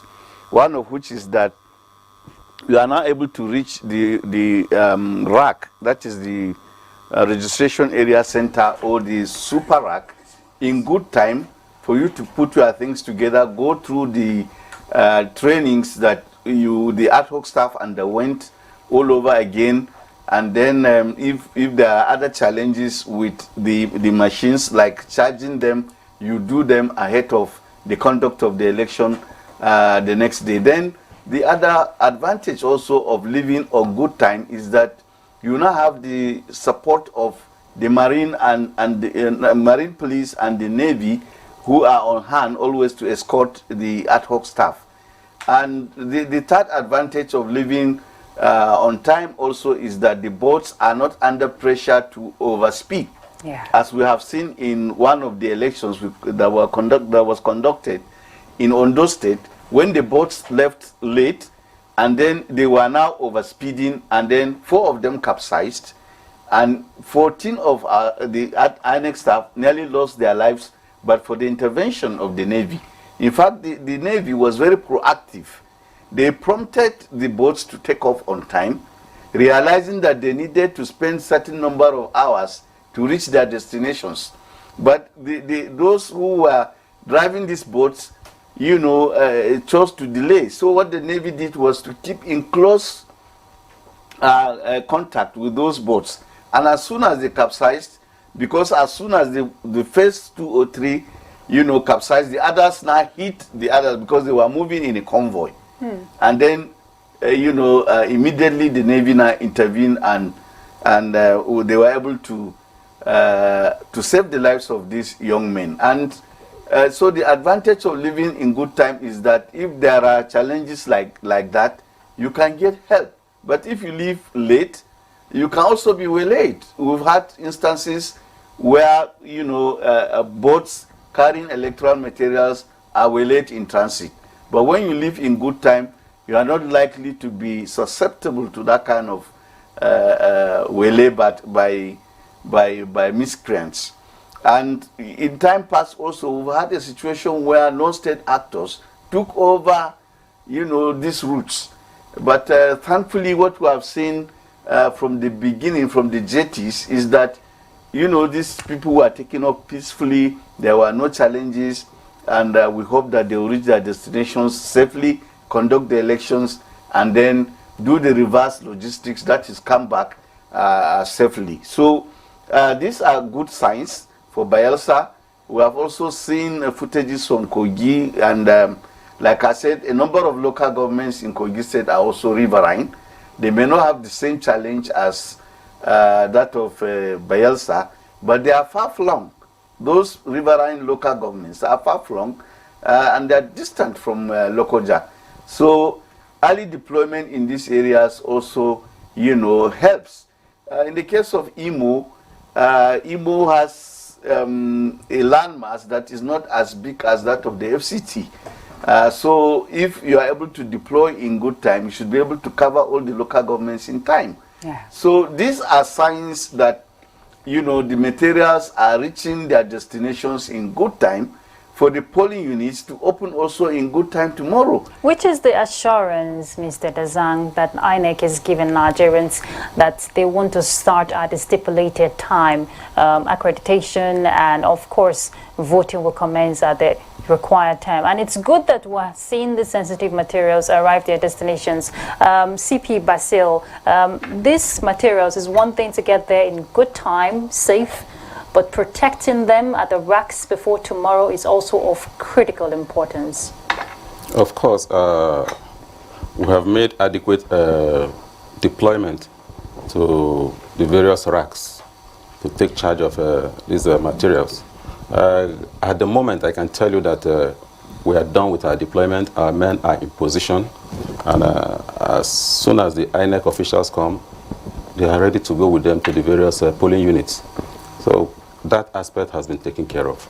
Both the distribution of the electoral materials and then the return of results to the various wards, local government coalition center, and even to the state coalition centers. We have men who are in position to ensure that all these are carried out seamlessly. What kind of synergy did you have with community members in terms of intelligence gathering? Because that is also important. You need that cooperation from the citizens. If they see something, they can say something. Was there any form of sensitization that was carried out in designated centers? Of course, a series of sensitization programs have been carried out. You can see that of late, the Inspector General of Police, IGP Kayode Egbetokun, has been crisscrossing these 3 states to meet with the stakeholders and to enlighten them on the state of readiness of the police, and to equally send a warning to miscreants who would want to truncate the electoral process, that the police and other security agencies are ready to deal with any situation. And I think that is sending the right message to all people concerned. Okay, Mr. Dazang, let me get back to you.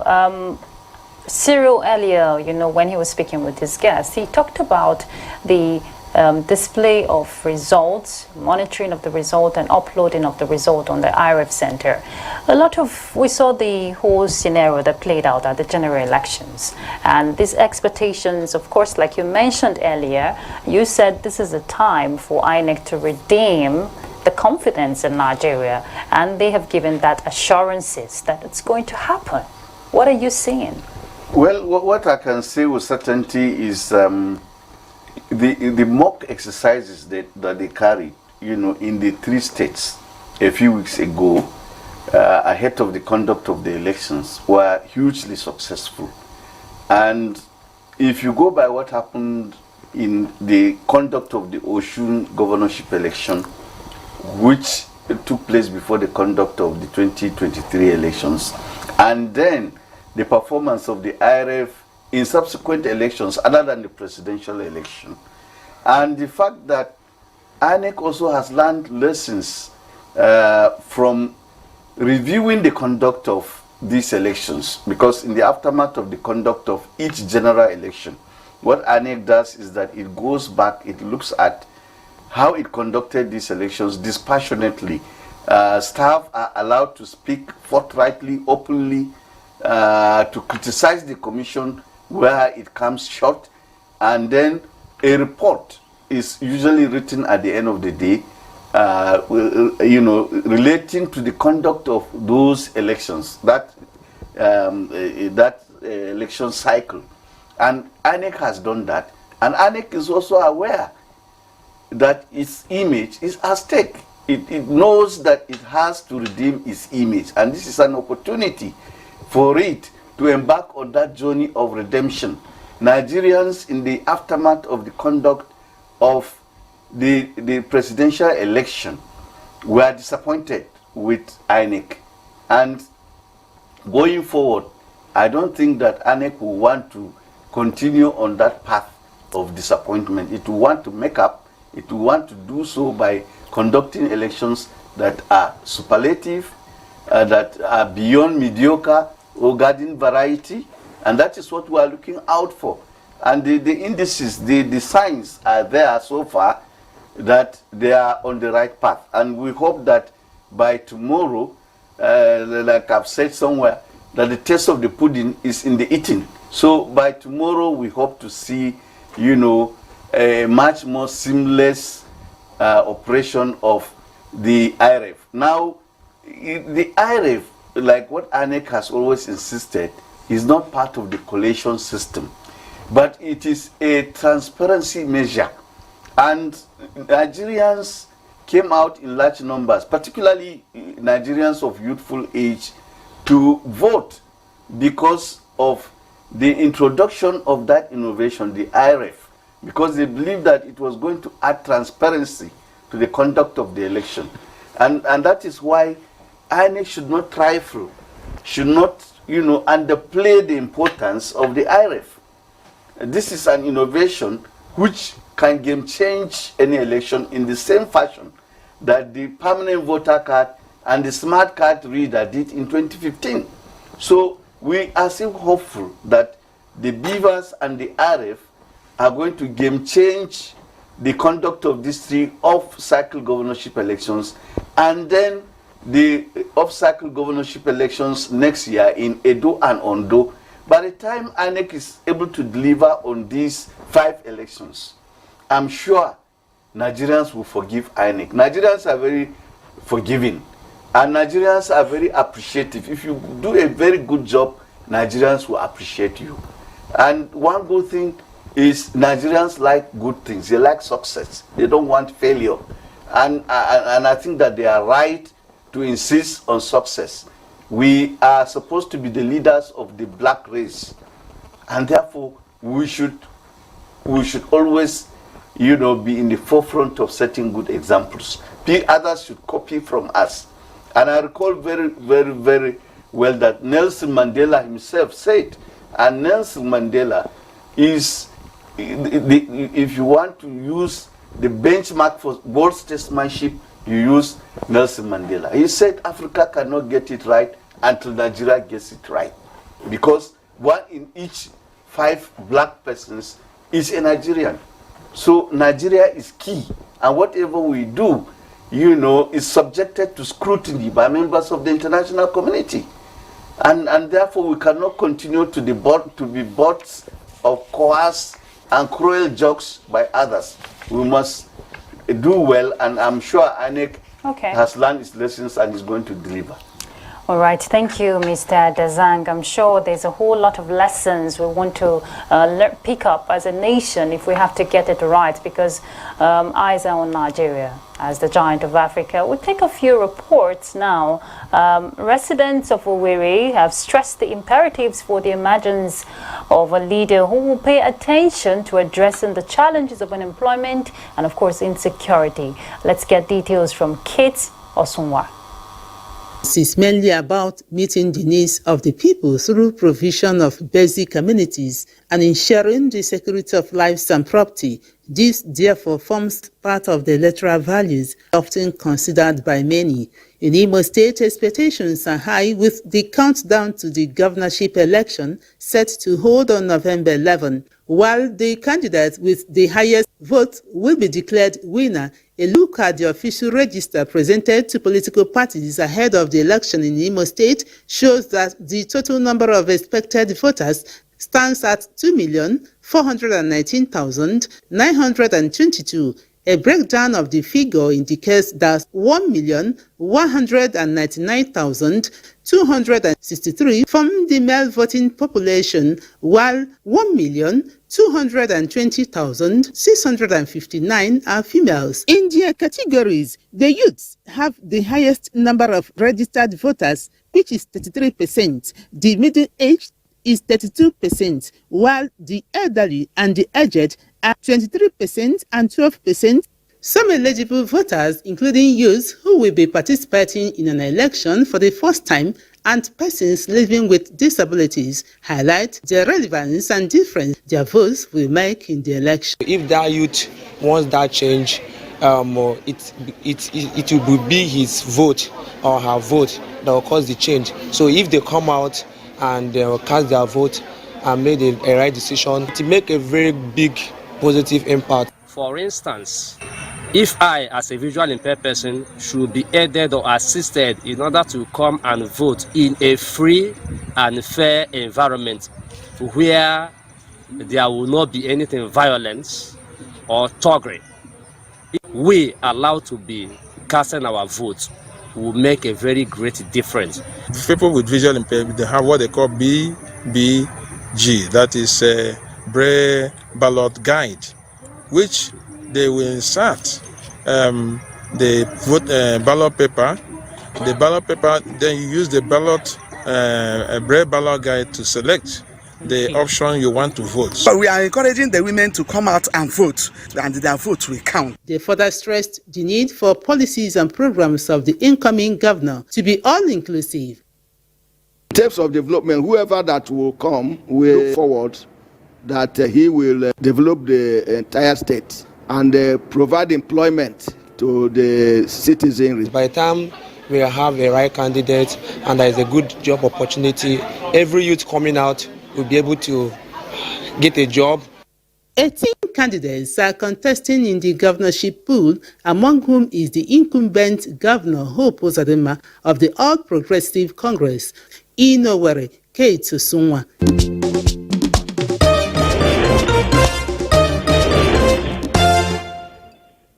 Right, part of that report talked about people living with disabilities having access and also expecting that the system would respond to their peculiarities, and also given the fact that they also have a right to exercise their franchise. And again, all eyes, we say, will be on the Independent National Electoral Commission. First, people will watch out for the beavers to work and the IREV, most particularly the IREV. They will also want to ensure that all those living with disabilities who, are eligible voters are not disenfranchised. And again, INEC cannot speak too much on these matters because these are the key to what the feeling would be after the polls. Thank you very much. You have underscored the importance of these innovations. You recall that the beavers actually replaced the smart card reader. In the days of the smart card reader, it could only accredit using the fingerprints. And when we saw some challenges with that, we brought in the beavers to also take the facials, because the facials cannot fail. If you present your permanent voter's card at the polling unit and they run your fingerprints, it doesn't really catch it. They put it on your face and it doesn't catch it, then it's not you that owns that PVC, because it's not possible for you to forget your face at home and come to the polling unit. So that's the thing. But the BVAS also performs another important function, and that is that after the close of poll, when the results have been declared, and declared in the presence of polling agents, political party agents, security agents, and voters that choose to stay around and are certain, then it is entered into the polling unit result sheet known as the form EC8A. The presiding officer is required to snap that result sheet and then upload directly from the polling unit to the INEC result viewing portal. And I understand the sentiment expressed by Nigerians. And like I said, you know, after conducting the 2020 general election, there was time for review. And all these issues came up in the review. And certain corrections have been made. And in mid-October, we had the mock accreditation where we tested the functionality of both the BVAS and the IREV. And we were happy that with the result that we got, it was positive. And we can assure Nigerians that the IREV will function properly. All those that have the protocols to log into IREV, their usernames and their password, they should get ready. As the presiding officer from the various polling units across all the local government areas in the 3 states begin to upload live, they will begin to see the results.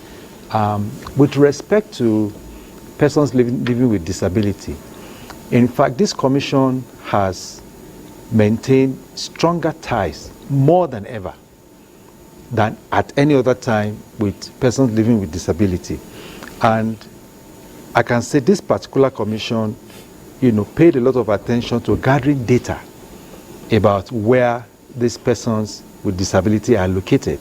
And we did that in conjunction with associations representing these individuals, like persons living with albinism, and persons with special needs, with hearing impairment and sight challenges. And, you know, these associations, these representatives gave us the data that we use. So the good thing with this election is that we have been able to locate the polling units where, for instance, persons living with albinism are located. So we know the gadgets we are going to provide. We also know the polling units where the persons with sight challenges and how many they are. So we have made adequate provision for that. And of course, our officials know that whenever you see a person with disability approach the polling unit, they are taken straight to the front of the queue. You know, persons living with disability, visibly pregnant women, and the elderly. We give them that special treatment. And Nigerians have been very, very cooperative. So we are confident that they will have a good experience, and it will be an opportunity for us to also showcase the preparations that we have put in place. All right. So far, so good.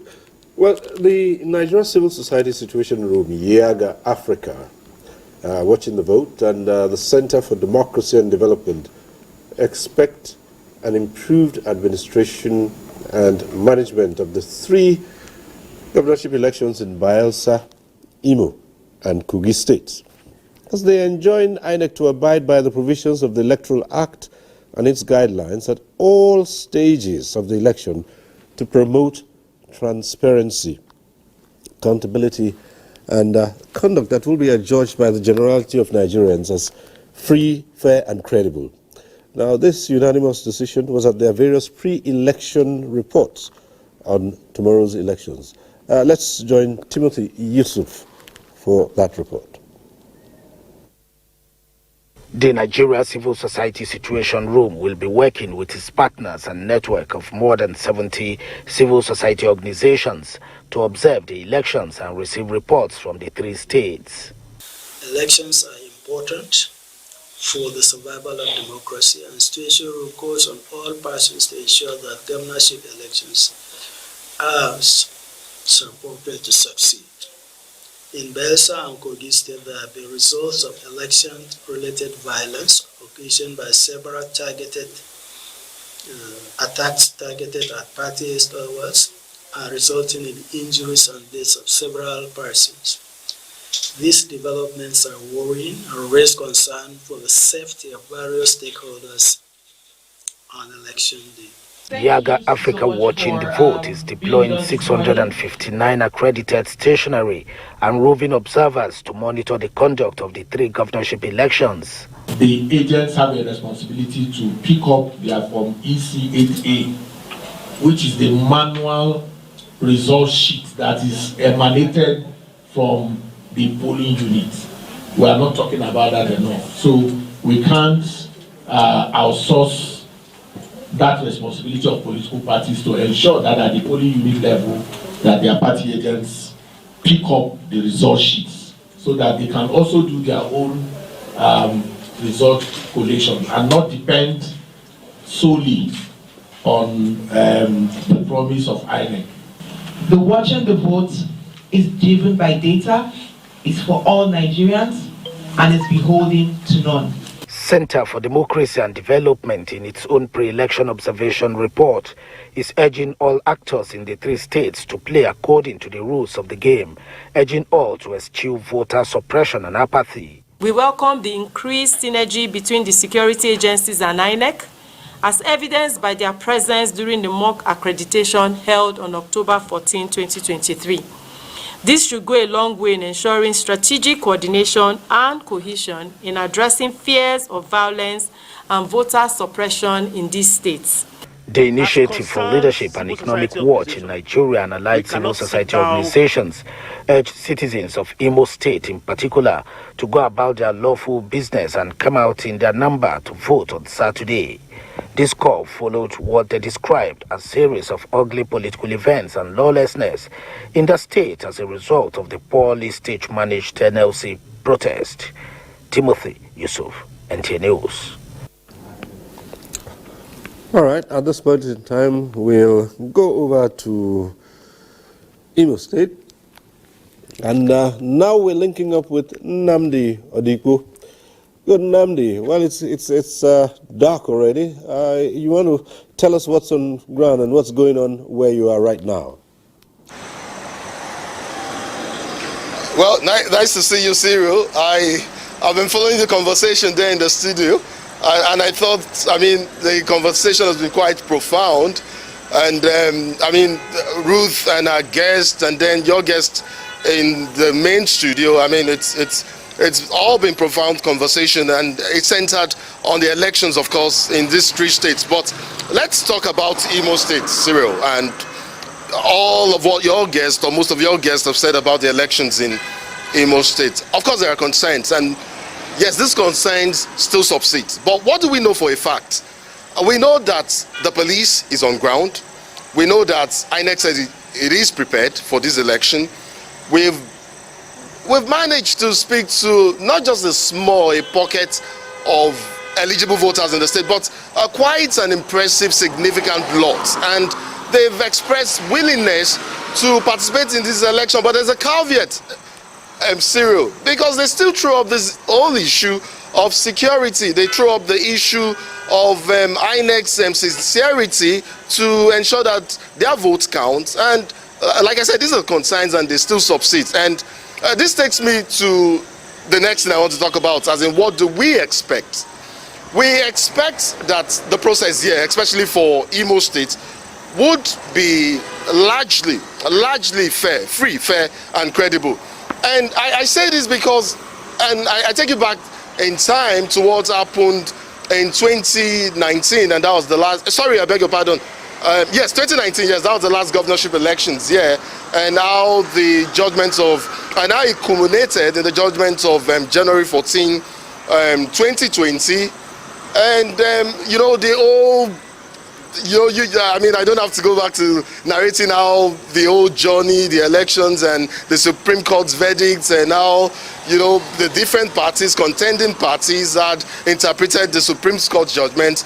But it speaks to the issue of why INEC has a point to prove in this election.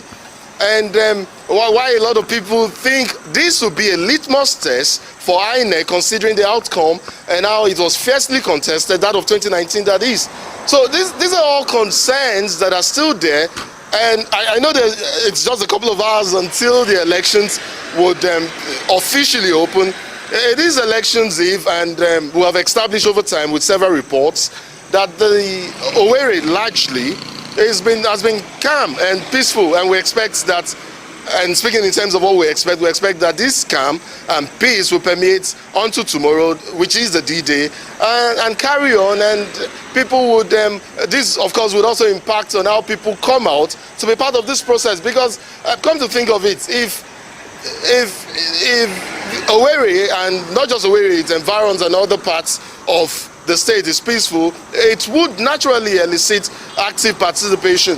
And then speaking of what we know for a fact again and what we expect, we know for a fact that INEC said it is prepared and it will be conducting elections in 27 local government areas of the state.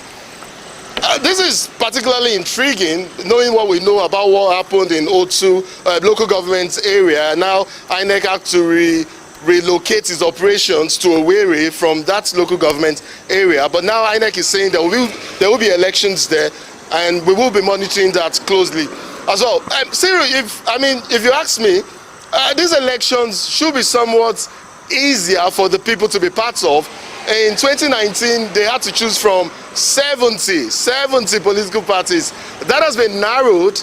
That has been narrowed to 18, and 18 candidates participating. So I don't know. I don't want to talk about the contending parties or the leading parties. I know. But then yeah, well, just as you mentioned, certainly. Sorry, I understand I've been actually addressing Cyril, but yes. But Ruth is actually the one that is on. Sorry for that. But No, Ruth, but it's okay. It's okay. oh, Nnamdi. okay, great. You mentioned that the numbers are down now from what was experienced before, and certainly, I was just going to say, certainly, this is one case where the principle of the more the merrier does not apply, and we have a more manageable number now. So it's expected, as you have just expressed that optimism, that the people will be out there. Yes, behind the scenes, there are, well, still a little bit of worries, concerns here and there. But the good thing is the agencies responsible are pushing out assurances that things will be different. Now, it's up to the voters there. But from what you gather from them, from what you've gathered from the voters so far, are they likely to stand their ground and say, look, we're going to cast our ballots and we're going to hang around and see just how it concludes? Well, Cyril, like I did say when I started, this largely, according to some of the people who spoke with, would determine, depends largely, rather, I beg your pardon, depends largely on the provision of security.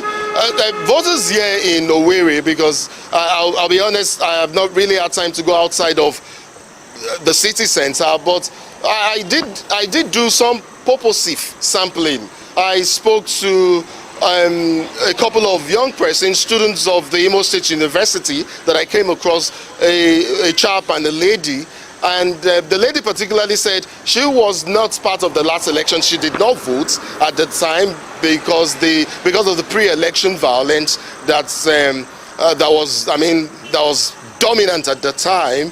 And so, but at this time, in spite of all that has happened, she feels she needs to be part of this process. But of course, she would only be part of this process if, as the police has assured, that where our polling, well, not just a polling center, but there is largely security around where she lives, up to where she would vote, and that subsides until after the elections, and she's able to go back home. She did say she would also like to monitor the progress of the polls. So I feel like I said, I spoke to a cross session, and I did speak to some aged couple. In fact, I came across them on my way to the office earlier, and they also said they would like to be part of the process, but it also depends on whether there will be security, according to what the police and other security agencies have said. So, Cyril, I think a lot will depend on the security provided by the police. I mean, there have been assurances, no doubt. We hope that, these assurances carry. and there's adequate security, and I think the people would love to be part of this process. Okay. Well, I know Ruth is itching to chip in something there. So, well, Ruth, Nnamdi is all yours. Well done, by the way, for the good job you're doing out there. We have a CP here in the studio, and adding to what the IGP has said about the assurances we've all, hinged on. But from your observation, first-hand information, did you see the security actually in place there? Sorry, I'm not so clear. The audio is muffled. If you would just take the tail part of your question. For getting first-hand information now, what kind of security have you seen put in place there? Because they've, given assurances of that aspect, but what did you see, going around? Well, let me try and make sense of what you've just said, even though I didn't get you clearly. But if you're still speaking to the issue of security and what information we have firsthand, based on the assurances and reassurances being provided, I would say, look, it's still. I mean, we had the Deputy Inspector General of Police. Yeah, and this is some of the track up in the ambiances we'll bring to you much later. And it did assure us that look, arrangements have been made, security is in place. It made a call to voters in Imo State to come out to be part of this process. And let me just very quickly say, Ruth, that earlier in the day we had a show of force by the police and other security agencies here in Owerri. I want to think they also ventured into the fringes of the metropolis and perhaps also went into other local governments, just so they register their presence and assure or reassure voters in the state that look, we're on ground, come out, be part of this process. This is me not speaking for the police, but I'm just telling you based on what I saw earlier. And why not? Let's give them the benefits of the doubt, and the doubts, I beg your pardon, and expect that they will carry through with their words, and there will be security for the exercise tomorrow, Ruth. All right then. Oh well, except if Ruth has any other issue, we will just say thank you so much, Nnamdi. So much, Nnamdi. We'll get back to you at some point in time, but stay safe. Right. Okay, so again, all eyes on the electoral umpire and, of course, the sensitization which we all expect that the people who will be going to the polls have received, and just how much that they have become aware and sensitized to the importance of this exercise that is taking place. And it's not all about what happens in the center. The presidential elections have come and gone, but what we're seeing now is localized, and as they say, all politics is local. So, right. Well, as you heard Mrs. Madwe Mezia say from Bayelsa State, we didn't just leave this sensitization to our staff on the ground in these 3 states. The Director General visited all 3 states and had one-on-one engagement with stakeholders, encouraging them to line up on the side of peaceful elections, encouraging them to speak to their subjects, and people under their influence to adhere to the rules of engagement in this political process and not to take matters into their own hands. Part of what we're seeing now is an outcome of a combination of the extensive work that security agencies have done, combined with the sensitization that NOA started making 4 months before now up until this time, which you heard Madam Madwe Mezie, NOA State Director in Bayelsa State, attest to. Okay. Speaking of Bayelsa, and as we've just noticed, it's a unique terrain, and even Kogi also has riverine areas.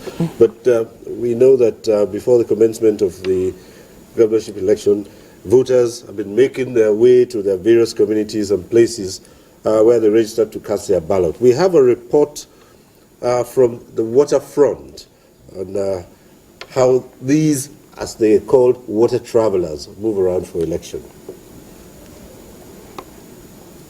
Election eve, and as expected, many registered voters whose polling units are not in Yenagoa, the city center, are traveling to their various community in order to beat the deadline for the restriction of movement. From Yenagoa here in Swale Waterside to my community, Matorowan, is about 7,000 naira just going. So to and fro is 14,000 naira. It's expensive. But as a Nigerian who know the importance of electing a good leader, irrespective of the difficulties going to my terrain, I still make it possible to ensure I go down to Igmatorowan. We are going for the election. As you can see, our side is river. It's just a risk, but we are doing it. I have to take the stress because it has to do with we electing our governor, somebody that is going to be responsible for the day-to-day running of Bayelsa State. For some of the travelers, it is a difficult situation for them to get to Brass specifically, as most of the boats have been hired for election duties. We come yesterday, we never even get a boat, but they don't shatter all those election people, then they shatter the boat, then they carry them. So we come back this morning. Right now, we never even get boat. Now those election people, then they shatter the boat. Since morning we did there, no way. To go to Brass. Since morning 8 o'clock, I've been here waiting for boats. But they said they've hired all the boats, and there's no way for us to get down to Brass. We have paid, we have booked 10,000 naira to carry us from Yenagoa to Brass. Still, there is no boat to convey us down there. Despite the rush, transporters are very conscious of the safety of the passengers. That is why you can see the boat loading behind me. They are making sure that they put on their safety vest before embarking on the journey. We normally take them for safety reasons, for better concern that they are our passengers, of which we can take them to their destination, each of them.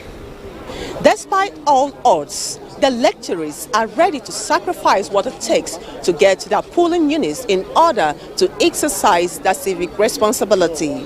And they are hopeful that the election umpire will reciprocate these sacrifices by doing the needful, that is, conducting a free, fair and credible election that will produce acceptable candidates who in turn they expect will further the development of the states.